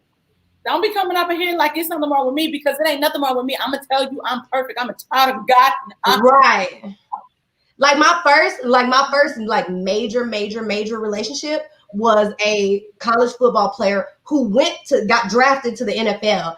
And it was like, okay, well, that's cool. And it was just a lot of extra stuff to deal with. And then when I first started in entertainment, like I was immediately thrown in amidst like huge, like major celebrities. And I was just like, well, you can't go through here or you can't park here, or you can't do this, you can't do that. And they'd be like, really? Like, I'd be like, yeah, really? Somebody be like, oh, okay. No. Hold on. All right. Because y'all, look at Krista still talking. You see this? This is why I have the mute button, because they out of control. They be talking over people and just talking. Now, I unmuted y'all disrespectful asses. Now, tell me your story, Kristen, on a celebrity you met that was a jerk. Okay, so working in entertainment, like I work on both sides. I've worked a lot of major like award shows and just major shows, like, you know, Grammy related things like that.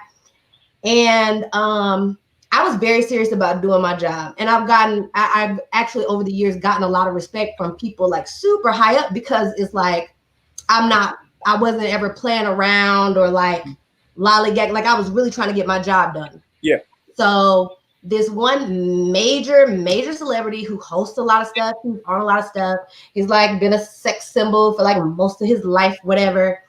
I was trying to get him to sign his paperwork, not knowing that him and the guy who ran the show, who has been running the show for forever, were like BFFs. Like, I don't know that. Like, that's above my pay grade. Like, I'm just trying to do my job, because people are not supposed to step on stage until they have their SAG paperwork and whatnot done.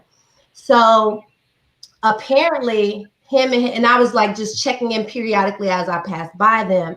So him and his very his manager's attitude was not very pleasant, like ever. But so like only the second time I checked in with them, she like went off on me and was like, well, why do you keep pressing about this? I told you we were gonna get it done. Like, da-da-da-da. Don't you know that him are like, da-da-da-da. And I'm like, in my mind, I'm like, no, I don't know that, because I don't know y'all's lives like that. And he just sat there, and they got me fired from that job because they told like the producers and the show executives that I was being rude to them and disrespectful. And it was like, bitch, I ain't saying that to you. I was just trying to get you to sign the damn papers. Like, it would have taken literally like 30 seconds. I'm just trying to do my job because I'm a peon here. Y'all are like big fish and whatnot. Like, if y'all don't do something, whether y'all best friends or not, who they gonna be looking at crazy? Me. And they got me fired from that. And I was upset about it. I was like, you know what? God blocked it because it was taking over my life anyway. And that's not what was meant for me. So. And who was this? Do I have to tell? I mean, it would be great. That's a good cherry on top after that story. You already got fired. What else you gonna lose? I don't know. Well, you know, they still got power. I ain't trying to get blackballed off nothing. I would like to know. Me you too. Are not. There is no way. And first of all, let me tell you something about blackballing. The only people who can blackball you are your fans. Let me tell you something. We all have fan bases of people that are loyal and support us, and we have the power. This is no longer the I day. ain't got a fan base like yours, so. I mean, you're gonna get there and look at all your talent that you have. So it's not even about that. It's fine. It's whatever. I don't care. It was LL Cool J and Marnie or whatever her name was. What? No. I thought he was. He just went off on me. Yeah, like I had a crazy look on my face, but it was because it's like, okay, I asked you this simple question on like I'm at level 1, and you go off on me on like an 8 or 9. So I was just like, I know my face, because you know my face need deliverance. I was just like, I was looking like, whoa, like, whoa. That hurts my feelings. And she went back, and she's a black woman, went back and told these white men, these Jewish men, that I was being rude and disrespectful. And it's like, yo, I'm just trying to do my job.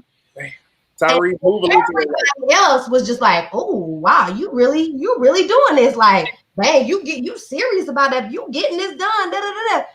And they got me fired for it. And I was like, well, damn, because I came that next day, and the production manager Kevin, he was like I was asking him something about something, and he was like, you know, okay, I'm really sorry, but I can't hire you no more. So I'm laughing. I'm like, why? I'm like, Kevin, why you playing? Stop playing with me. He's like, no, I'm serious. I'm like. What? I wish I hadn't asked. Tyree. I was gonna say somebody I didn't like, but I like him. Wait.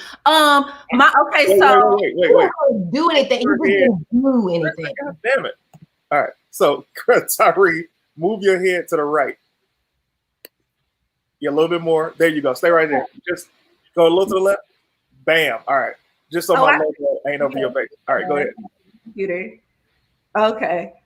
My situation, Tahir was there. He was sitting right beside me. What happened? Fucking Hollywood Improv. Tahir, do you remember who came up to me while we was talking at the bar and was rude as fuck? And was rude as fuck. Oh, motherfucking, because it was so unnecessary, and she caused the scene. And I was literally me and Tahir. Do you remember this, Tahir? Do you remember who I'm talking about? Oh yeah, go ahead. I did. It was my first time at it was Monday nights at the Improv. It was D-Ray's room, but it wasn't. D-Ray didn't host that night. I was so nervous. It was my first time there. I was so fucking nervous, and I did a good job. You know, that was my first time somebody in the crowd ever bought me a drink. This hairdresser was like, baby, let me buy you a drink. I was like, just because? She was like, yeah, you was funny. I'm like, oh, okay. So I was so excited. I go to the, the show is still going on. So me and Tahir, we're sitting at the bar outside of the showroom.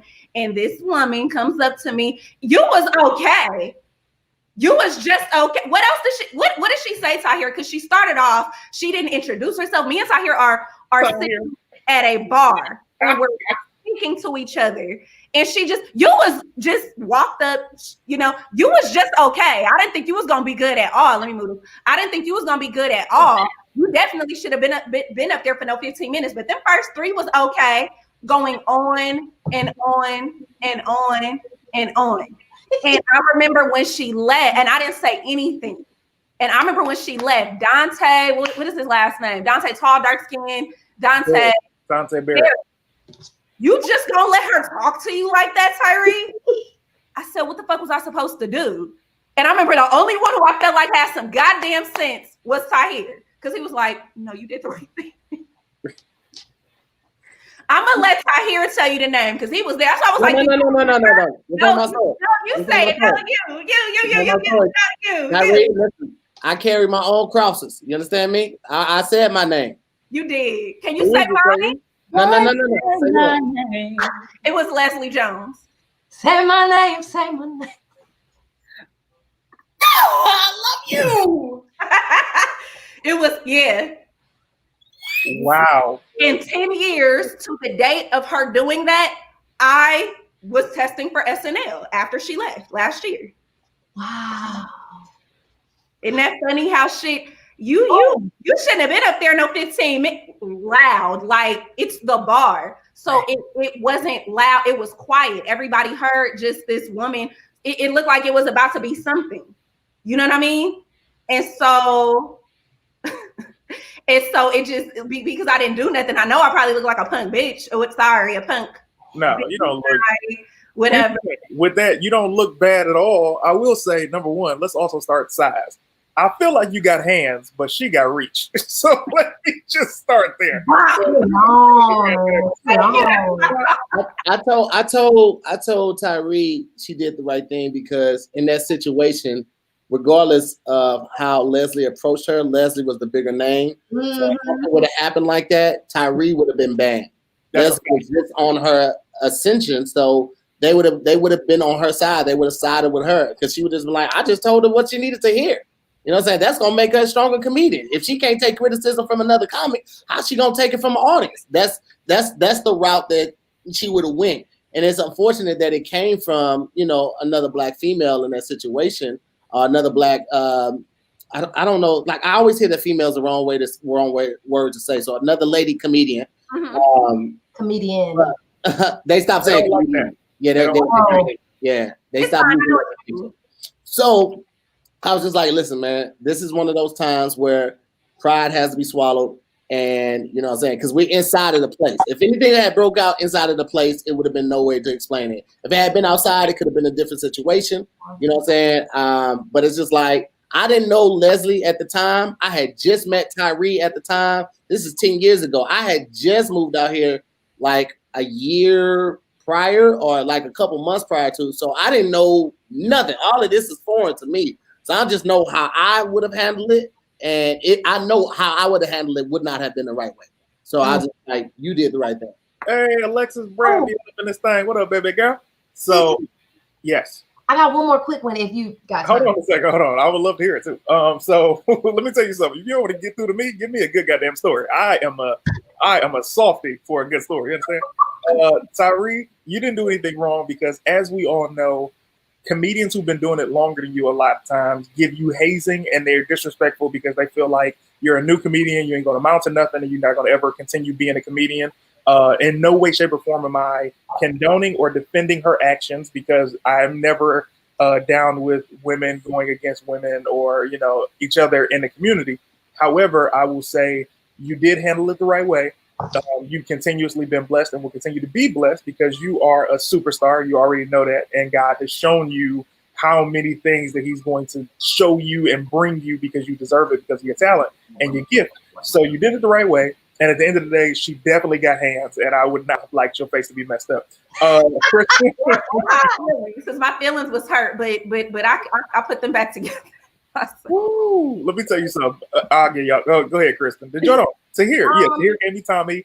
Dominique gave us, and then nobody. But okay. I'm thinking about the smash. I want to name drop who is a jerk.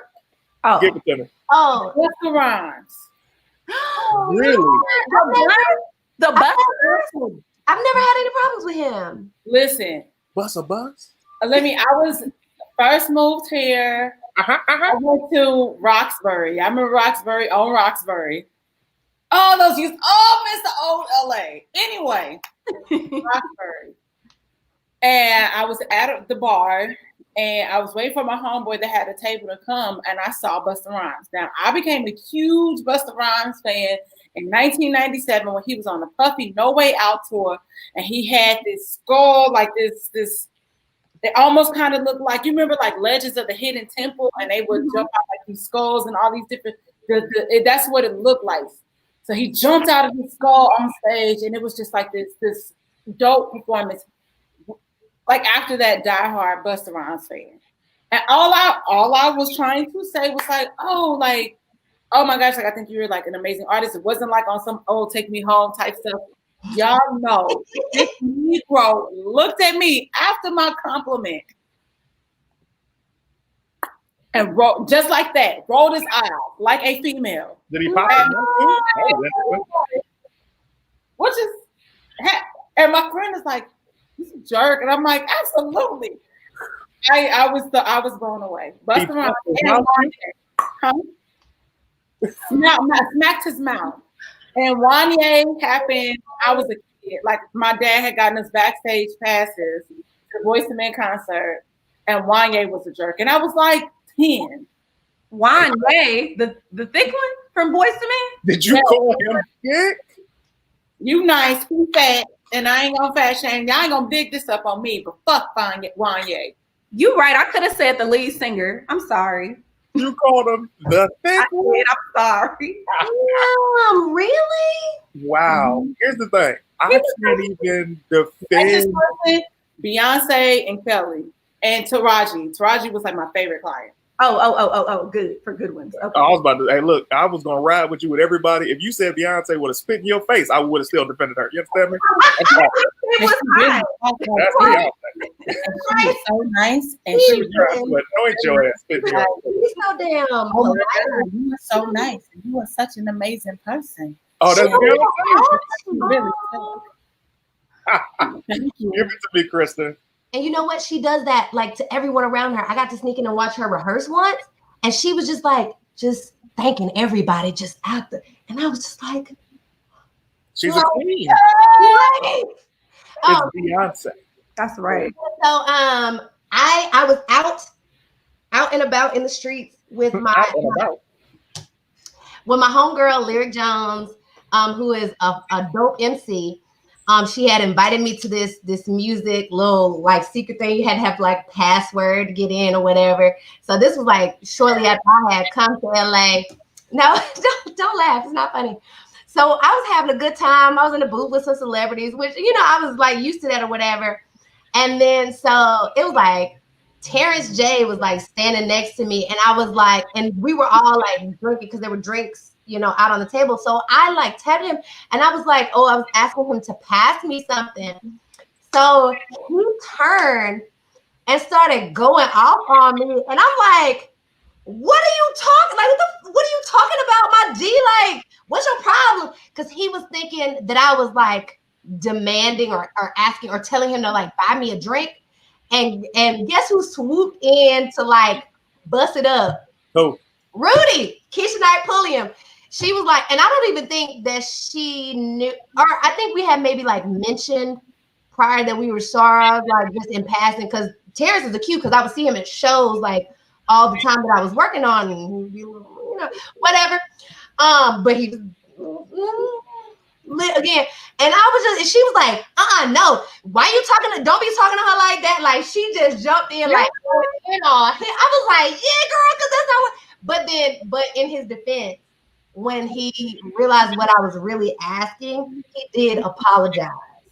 Real quick, super huge thank you to Generous Williamson, Brandon Reese, William Ricks, Team CC Clap, y'all. Thank you, William. I don't know if my comments were showing up because I didn't see them on my screen here. Yeah, y'all gotta tell me so we stop the show and thank them. I can't. Yeah, it probably did show up in the comments. I don't know if they saw it. Thank you. So here's the thing with guys, Natalie and William. And Cyrus and Rise. I'm sorry, Kristen, who was the man? I didn't hear the beginning. Oh, that's why somebody asked, does the culture truly love Terrence J? Apologize. He did apologize after. But like he's a very crunk individual when events and stuff are going on. He, you know. Have you been to parties at his house? It's like wild. How wild is it, Dominique? It's wild. Like, now, what makes a wild party to you? Circle all the wild things in this picture. Where the wild things are. here. So, I'm just messing with you. I'm just messing with you. I love you. I'm playing. You know, Listen, let me say this. Of all things, I value discretion. You will never hear my name in certain circles. I could be there. Everybody could have seen me. You will never know it. Dominique and I have been on adventures together, and they will never be spoken of. Of all things, I value discretion. All the people that hang with me know that. I don't play about that shit. How you do that? Tahir, how do you manage to do that? Let me tell you something. With a Nixon mask everywhere you go? Tyree, let me tell you something. It's the way a person's tone is that you can tell that they serious about certain things. So like if we somewhere, I'm like, yo, don't ever pull your phone out, and we would never hear it. And it's simple as that. I'm always like, you'll never hear me gossiping about nobody. I don't do all of that type of stuff. Your business is your business, my business, my business. I don't do none of that. I don't do the background. Super huge thank you. It just came up. It's coming back. Drew Mosley, thank you so much. CT clap for you in 1 second. And Chris James, thank you both. Team CT clap for you guys. Someone just said, I missed your super chat. Power Man says, I'm so sorry. I didn't see it. It didn't pop up on my end. Do it. I ain't gonna say do it again, but tell me here. CT clap for you, fam. Thank you. Bam. Let's solve that. Now, I want to give the opportunity to the people who are watching. Click the link in the description if you would like to come in and say hello or ask a question to any of my guests. I want to give you that option. We just got so caught up in the conversation, I wasn't able to. I have to get ready and get up out of here, though, guys. Yeah, he's about to be zooming with. I agree with you, Dr. here. Like, people have no idea who I be around and know and been around. I've seen some things now. That's a fact. And I am going to text every single last one of you. Tahir, go ahead and tell people how they can find you and what's coming up for you, brother. First off, I want to thank Chris James, William Ricks, Brandon Reese, Rise, and thank you guys so much for your donations. Kenneth Bacon as well. Mike Martinez. I appreciate you guys. It definitely helps. And let me say this, man. Like, I know we are all going through it right there. So the fact that people are willing to donate their time, their money, whatever you're doing through your efforts to make that, the fact that you're willing to donate it with us, man, we greatly appreciate it because we are out of work right now just trying to fend just like the rest of you guys. So we appreciate those donations, truly. Monday through Thursday, you can catch Zooming with the Homies. This upcoming week, I am taking a week off, a small hiatus, just to get some personal time back for myself. Today, a new episode of Wording is Hard, which drops every Wednesday. And we have Big Jai on that one. It's an amazing one. And this Friday, you can catch a new episode of Best Silent Listening Party. We do that every Friday. That's me, Joshy Guns, and Tony Baker. Thank you to all the guests, man. It's always a pleasure working with my friends. Always a pleasure catching up with everybody. If you guys loved like Tyree, she will be on Zooming with the Homies tonight. Didn't realize that we were double booked like that, but I look forward to working with her. Again, it's one of the most funniest people I've ever met in my entire life. Always big shout out to the Team CT. It's my brother, another mother, man. We out here working like that. Dominique is just one of the most genuine people I've ever met in my life. Just super down. And yeah, man, that's my dog, man, straight up. And Christian is one of the most hardworking and most talented people in Hollywood. So it's always a pleasure to share a platform with talented people, like-minded people, and people that get it, man. So I appreciate y'all for your time, your efforts, and your talent. My man, make sure you guys tune into Zooming tonight, right after this show, in about 2 hours, right?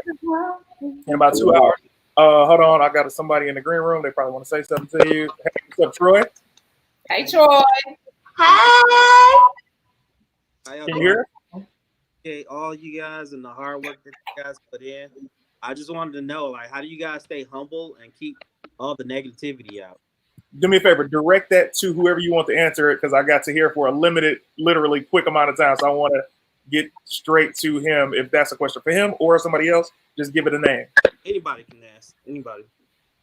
From my standpoint, I'll just say I always remember that everything can be taken from you.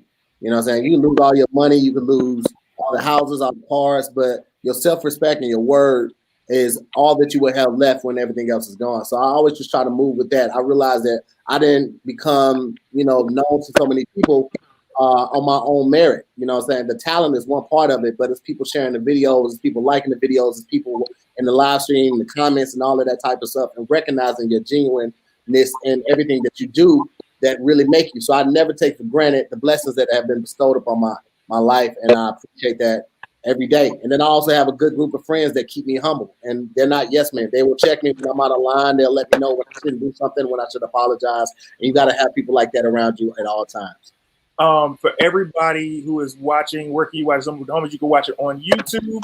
He does it Monday through Thursday, 7 to 9. It's on his page. Oh, I didn't tell you guys. Don't look at the number on the screen. There's literally over 13,000 people that are in the room watching this. So, and the replay numbers get crazy too. So make sure you support Zooming with the Homies. He always does it. Like I say, I wouldn't have even had the freaking idea to make the podcast like this format had it not been for Tahir leading the way and broadcasting from Zoom and Zooming with the Homies, and then giving me insight on how to make my show my show. So thank you so much again, Tahir. Get out of here, get your rest before you got to be talking for the next time. Love you, Tahir. But it's my cycle, and I love you. All right, I'll talk to you, man. Cool. So that was that. Let's see. We got another brother in here. Dante, talk to us. You're muted. Oh, Dante, he was from last week. He's so cute. Yeah. Can you hear us?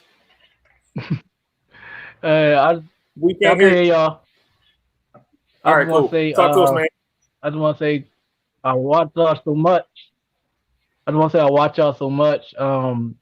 Your videos are so inspiring, CT. Like, it helps me get through my day, for real. I do got a question. It's for Tyree. I want to know, if a guy walks up to you and asks you out on a date, and the date is skydiving, what's your response? I'm not interested in doing that. I'm not gonna go. Would you suggest something else like that? Oh, yes. I'm sorry. Yes. If well, for one, if a man walks up to me off the street and asks for a date, I'm probably not going to respond at all, because that's a lot. But if we already know each other prior to, the date shit, I think he would already know that that's something that I wouldn't be interested in. If he wanted to surprise me, which I'm like being a little bit more open to, I would prefer it be a surprise geared toward my interests, or at the very least something that I'm going to do. I feel like that could be, an easy solve with a conversation, because I'm pretty sure you got to put down a deposit for skydiving, and I'm gonna get your money back. So, all right, appreciate you, Dante, my guy. All right, cool. That was Dante. We have another brother in the studio. Let's come to my man Ronan, the Relentless. What's up, fam? Hey, what's good, man? My guy, appreciate all the love, man. Yeah, just want to thank you guys for the best alternative to TV, because I like the creativity, the just everything you guys offer. I mean, I get tired of seeing the same old redundant scripts and nonsense out here, and the discussion especially. That's something we need to talk about, because there's too many people talking around the truth instead of being honest with ourselves and each other, and getting to the solutions. But I think a lot of people are addicted to the lies. But that's what I want to thank you guys for. Hey, blessings, man. Thank you so much for that. Hey, man, I can't thank you enough for that love, for your contributions, and for you being on the squad. You understand me? You already know. See, Team CT all day. All day, my man. All right, let's come to, hold on. Oh, also, this is what I wanted to say. Thank you. Appreciate you last minute. That was Troy who came in before my man Ronan. Thank you for the love. To Tahir, funny guy. I was Troy. Detroit represents Semper Fi. Let me say something right now. To all of my military viewers, watchers, and supporters, I want to tell you thank you. Thank you for everything that you do for us. You are extremely underrated. You are underappreciated. And I want you to know that just as much as you guys appreciate me, I appreciate you that much more. So I can never say thank you enough. We got somebody in the green room. Let's talk to Scott. What's up, Scott? How you feel, man? Hi, how are y'all doing? First off, I just want to say thank you very much for the content this evening. It was awesome. My man. My question for y'all, it was posted up on as a line on the chat, but do you believe celebrities lose their integrity the more famous, or celebrities rather? I will let's start with Dominique and then go Tyree and then to Kristen. Go ahead. I feel like it would kind of sometimes depend on the person. Like I said, I only have like really only those really two bad experiences. Everybody else, like if you treat people and talk to them like they're regular people, I think it immediately brings them back down to earth really quick. And it's just, and they know how to move, because I think they're so like, especially in the sense of like meeting Beyonce, like someone like Beyonce, sorry to name drop like several times. Oh, good. It's Beyonce. And used to people in your face and demanding this, give me a picture, I want this, I need that. And I think it also just depends on the setting. But like I said, with the situation with Busta Rhymes, he was at the club and it was early. Like you was there early. You got I was giving you a compliment. I wasn't trying to holler at you, but I just always feel like it depends on the person. And now I feel like some of the stories that I hear about certain people, I think it's already that they're trying to overcompensate for lack of respect prior to now having a household name. So that could play a part. And it's like now they got a chip on their shoulder and they feel like everybody else owed and something. Well, we all owe you shit. Tyree, give it to me. I personally think that celebrity just magnifies who you already are. So you don't lose or gain anything. You just, your personality from where you were when you started, getting big, is just magnified. So if you ain't had no integrity before you got some fame and money, you just don't have no integrity with fame and money. That's so I don't think you lose anything if you're blessed enough to grow, more personally or whatever. Then of course you can of course you can gain like character traits, but you could also I don't think too many people, if they had integrity then they get money, they lose it. That's a personal opinion. I don't believe that's true. Yeah. All right, give it to me, Kristen. As some of the other ladies were saying, I definitely think it depends on the person. It depends on the surrounding and the actual, event or whatever it's happening in. It depends on the upbringing, because I know a ton of celebrities who have, lots of integrity because they are just, humble people. But then I do think everyone should also realize that, your one run-in with, because sometimes things seem shaky or whatever, but not everybody's going to be their best at every time. So sometimes a person will have bad experience with a celebrity, think they're a certain way, but they could have just been having a bad day, or a lot of things could have been going wrong, or it just could have been crazy. So, I mean, I think they also deserve a little bit of latitude, just because there is so much pressure and so much stress on a regular basis. But no, I don't think that celebrity makes people lose integrity. That's an internal thing and a background.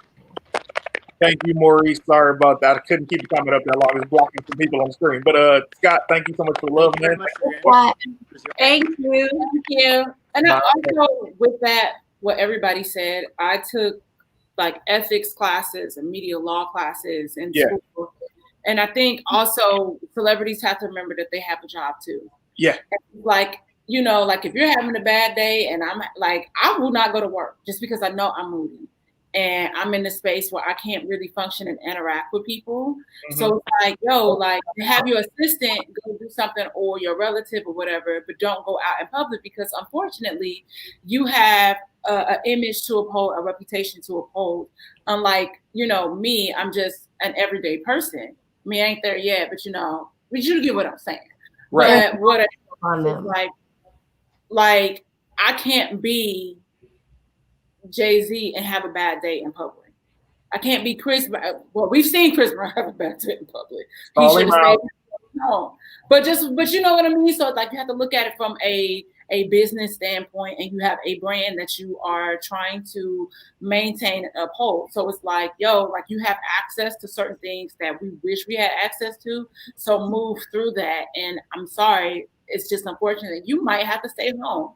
I was talking to this one ball player who has a big name, and he was talking about the normal things that he cannot do. It's go to a restaurant, if somebody interrupted him eating and wanting to take a picture, and he cannot have an off day because it becomes this huge headline. And it's as cool as it sounds, it also sounds very nerve-wracking and excruciating. And I'm somebody that has anxiety, so my ass be at home in my big closet, sleep. So here's the thing. Coming to you right now, Smooth. What I will say is, I don't think that people lose integrity as they get bigger, but there are certain things that they can't and shan't talk about. For example, I am not somebody that welcomes a lot of brand, what do you call those, brand partnerships or ad advertising? Like, I don't welcome a lot of those things because I still enjoy the freedom to say what I feel, but in the same breath, there are certain things that I do not discuss because not so much as the fear of it coming back to bite me years later, but how I know people misconstrue what you're going to say and how you feel. And also that there are certain things that I know I have no education on to speak of. So I don't need to talk about everything just because I have a platform. All right, we got my man. Keep it smooth. Keep it smooth. Keep it real quick. We about to leave. What's up, man, with the beautiful baby? Oh, got you, man. Yeah, man. This is my baby girl, man. She make 8 months next week. You know what I'm saying? This Emily Dior. She's beautiful. Thank you, bro. Thank you, man. I'm gonna keep it real quick. You know what I'm saying? Holding her got me thinking. I had another question if Tahir was on here, but if y'all could go back and give some advice to your younger self, what would that advice be? With everything you've learned in life, you know what I'm saying? What advice would you give your younger self to kind of like assist along the way to help avoid some things? You know what I'm saying? We both held up our hands at the same time. Mine is going quick. Go ahead, Tyree. Nothing. Because that bitch was going to listen to me no way.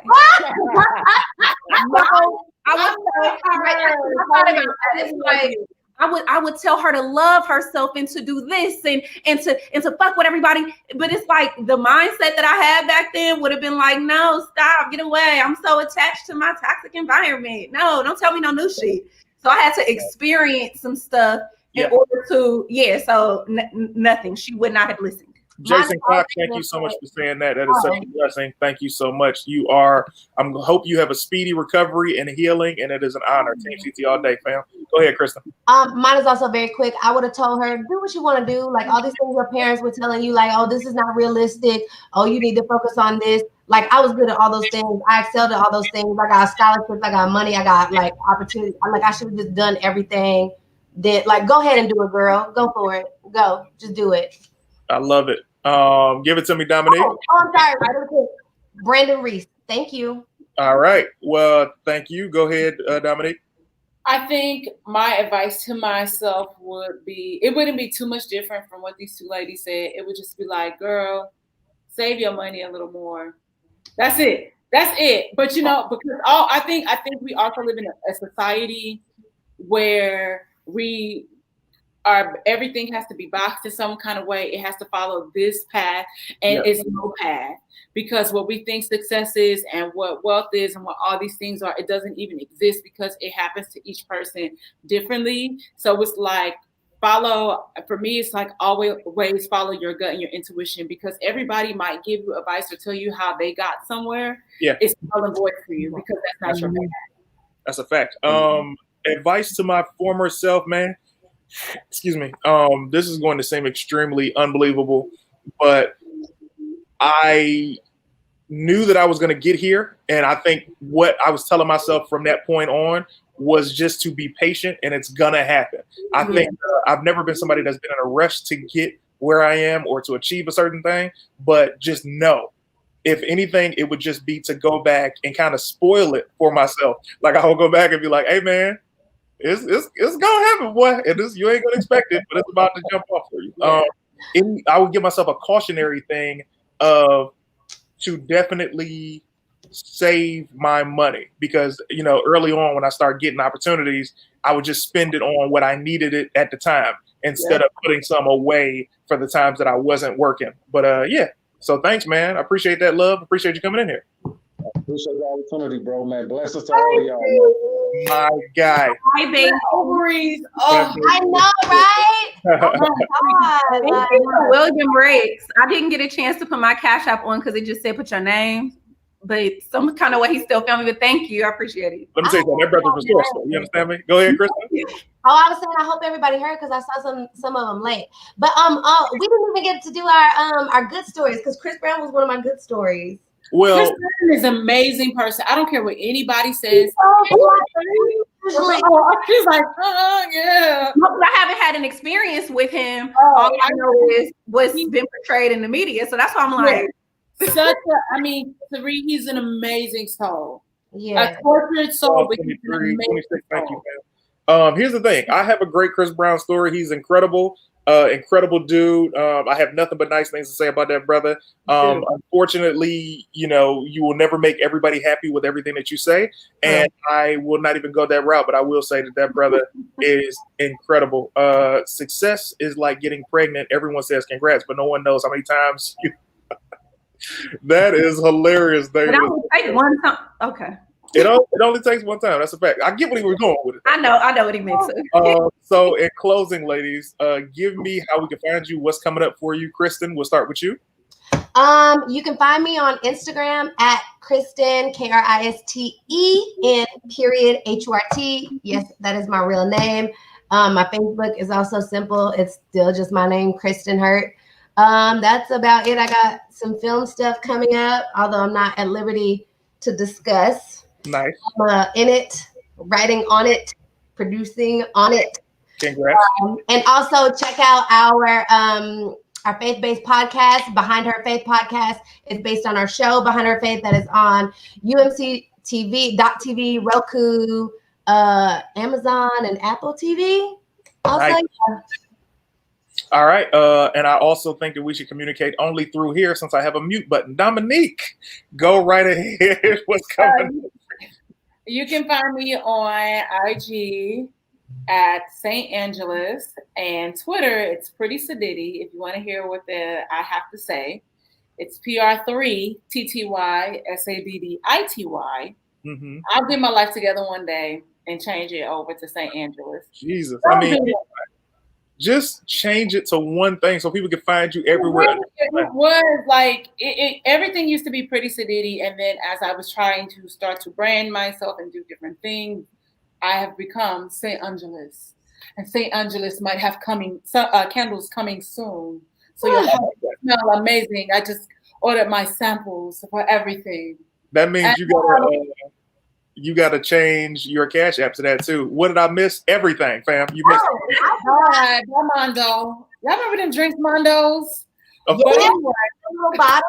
They were like Kool-Aid, but not really. And I have whiskey sour coming soon. Oh, nice. Whiskey. Go ahead. T-shirts. I got T-shirts coming soon. So. All right. That doesn't really help us right now. All right, cool. Tyree, if you can tell us what's going on. My IG, everything Tyree Elaine, just like how it is on here. It's like that on the Cash App too. I just didn't know, but I'll do it better next time. This is my first time on this platform. Thank you again for having me, CT. Yeah. What do I have coming up? Black Jesus season 3. It should be on streaming coming soon. Adult Swim. Yes. But a lot of people ain't got it, including me. So got to wait for it to come out on streaming. It is on streaming now. So that's cool. I wrote on season 3 of The Last OG. So the second episode, I wrote it, and I shared the scripts with Keenan Ivory Wayans. But I'm writing on a show on BT right now called Tales, all by myself, and I mean literally all by my goddamn self. It's just me. I'll be like, I don't have nobody to. No, I'm kidding. But it's my first one where it's an hour and it's by myself. So. Yeah, I'm really, really, really excited about it because it's script. Very Keenan Ivory Wayans. I did, yeah. Did you get it framed yet? No, because I had to share the money too, and I didn't care for that part. I thought it was all good when it was just like in name, and then I was like, wait, the fuck? I didn't care for that part. When I saw I gotta share everything, I was like, oh. Every single music in there, share every fucking. I've never had to share a script, and I was so thankful. But at the time, I mean, that's a great person to share it with. But I will say this: for you had done In Living Color, the reboot that they didn't come out. I auditioned for it, and his kids was in the room. One of his kids was, because having a family and stuff. One of his kids would come in the room when we was writing. But yeah, I remember he had his kids in the room when I was doing impressions. And impressions are not my thing for this. Like if we just kicking in, talking shit, whatever, then I can make fun of somebody who like I know really well, whatever. Yeah. But like this is in living color, like sketch impressions, and I did not do well, and I know I looked so ridiculous, but look at how the world turns, and that's why I said it. He was in there. Yep. Yeah. And he was a judge on Last Comic Standing too, and he was very, very pleasant there too. So And you had done Last Comic Standing, and it was so everything. I've told you this before, and I'm gonna continue to tell you this until you accept it. You are one of the greatest comedians of all time. I said this. We spoke Sunday, right? No. We spoke Saturday. We had to speak Saturday. Yes. All right. So before we spoke, I had done an interview like the week before on one of the homies, Jamal's podcast, right? Jamal Dominique. And he's so who are some of your favorite comedians? And I was like, oh man, BT Kingsley, Tyree Elaine, and I said it. I was like, Tyree Elaine, because I'm like, you know what I'm saying? But I said your name because it's like you truly are one of the best to ever do it, and you make me laugh so hard. Ladies, I can never thank you guys enough for answering the call whenever I need you. You guys have come on today, and it's been so fun. I'm going to invite each of you guys back a different time, a different week. This is going to be ongoing. Everybody who's been watching, I'm always going to be alternating different people, so you see different faces. Some you might be familiar with, some that you don't, but just know that they're amazing because I'm an incredible judge of character. And it's Team CT all day, man. Y'all have an incredible day. Please watch the replay if you came in late, and you guys have an